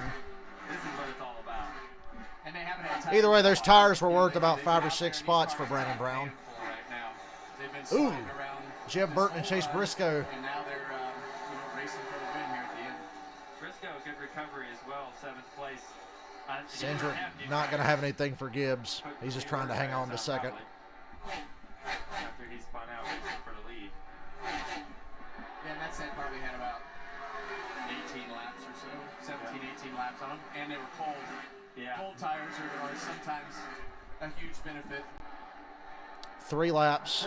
Still Gibbs, half a second. Not necessarily going away. He ran a little bit faster than Ty Gibbs. 3 to go, and they said Cindric's a little faster. I just don't think he's going to have anything for him. They can close in the gap a tiny bit more as Brandon Brown is passing Tyler Reddick for 4th. Brandon Brown going to get to 4th anyway. He is and hope something happens between Gibbs and Cindric. Right Oh, God, you're just... I'd kill for a yellow. I'd kill for a yellow right now. 2 to go, though. Don't think we're going to get it. Cindric starting to close in a little bit. Like I said, he's not going to have enough either. One of the best in the Xfinity Series, Austin Cindric right now. This is a battle right here. Yeah, he just, in today's race, he had to do it over and over and over. From a spin out, from a restart, to another restart, to another What kind of lap can Cindric put together here? He's within 4/10 at the white flag. 1 to go. Harvick got the credit 1 bank right. Hey, Jeremy Clements is going to get a top 10. Gibbs really earned this one. This is a good win for him. He's got to make it around one more time. One more corner to bring that 54 to the victory lane. And Ty Gibbs. Don't choke. Well, look at Cindric packing that shit down on the inside of 3 and 4. Cindric gains a couple of tenths, but it's too late. Ty Gibbs wins again. Ty Gibbs wins again. Cindric 2nd, Harrison Burton 3rd, Brandon Brown 4th, Reddick 5th, Briscoe 6th, Ty Dillon 7th, Jeff Burton 8th, Brandon Jones 9th, Jeremy Clements top 10. It's really unbelievable. There you go. And I think good race. A lot of people are in the same boat as we are. Like, where did Ty Gibbs come from? And the expectations they're high. And I think that like that's you said, 2 wins already for Ty Gibbs. That's really how you make a mark for yourself, is to go out and on the racetrack. And in the end, Ty Gibbs has done it time after time, every time he's had the opportunity, and has done a great job. By the way, that 54 is not really unsponsored. They're just not allowed to put Monster Energy logos on it for some reason. He's figuring out the donuts a little better now, too, which is great for everybody involved. Like you said, he came home. He had a bunch of adversity today. That was a crazy 300 miles. Coming back, restarts, things like that. He did everything really good. So, congrats to him. He definitely has a bright future, that's for sure. And we really appreciate him giving our drone a few more good camera shots for the day. Michael wheeling that drone. And the coach is just, there's a lot of pressure on the kid, and I think his coach sits there and us being parents. Dude's way younger than me. Exactly it's terrifying. I can't imagine. I'm getting old. It has to be for coach. I mean, it's one thing. Get the fucking drone cam out of there. It's a different thing watching your grandson winning your car. Oh yeah. That's a whole different level. Would have loved to have seen another caution for Brandon Brown. That would have been great. That system of development that they put him through. Obviously, you need to pay attention to how it was done. Eric? Yeah, we're down here with Ty Gibbs on the front straightaway. Quite a day. 2nd win in 6 Xfinity Series starts. But this one has to be a little bit more exciting than the first. Ty, coming from a spin early in the day, how did you come back through the field and get back up front to win this race? Yeah, first off, I just want to say sorry to the 99 and Chase and his crew. I didn't hit him, but I definitely helped him out with, him getting loose there, and that was not my intentions. I already wrecked myself, so I just want to say sorry to them, more importantly than this entire win. But it's just awesome. It's good to see you too. I haven't seen you in a little bit, but I'll take it. This is a good day. We got one more to go, so I just want to say thank you to all the fans out there. How come Riley Herbst couldn't win at Gibbs? Ty, how much more does it mean? Your first Ty Gibbs can. Of course, but it has to mean something a little bit more special here to win one on an oval. Yeah, it's definitely nice to win on the oval, especially in my hometown. I'm 30 minutes away from here, so it's nice to have a win at least once today. But I can't thank Monster Energy, Jugums Racing, And to all sponsors out there, there's a lot of open real estate, so hit me up. All right.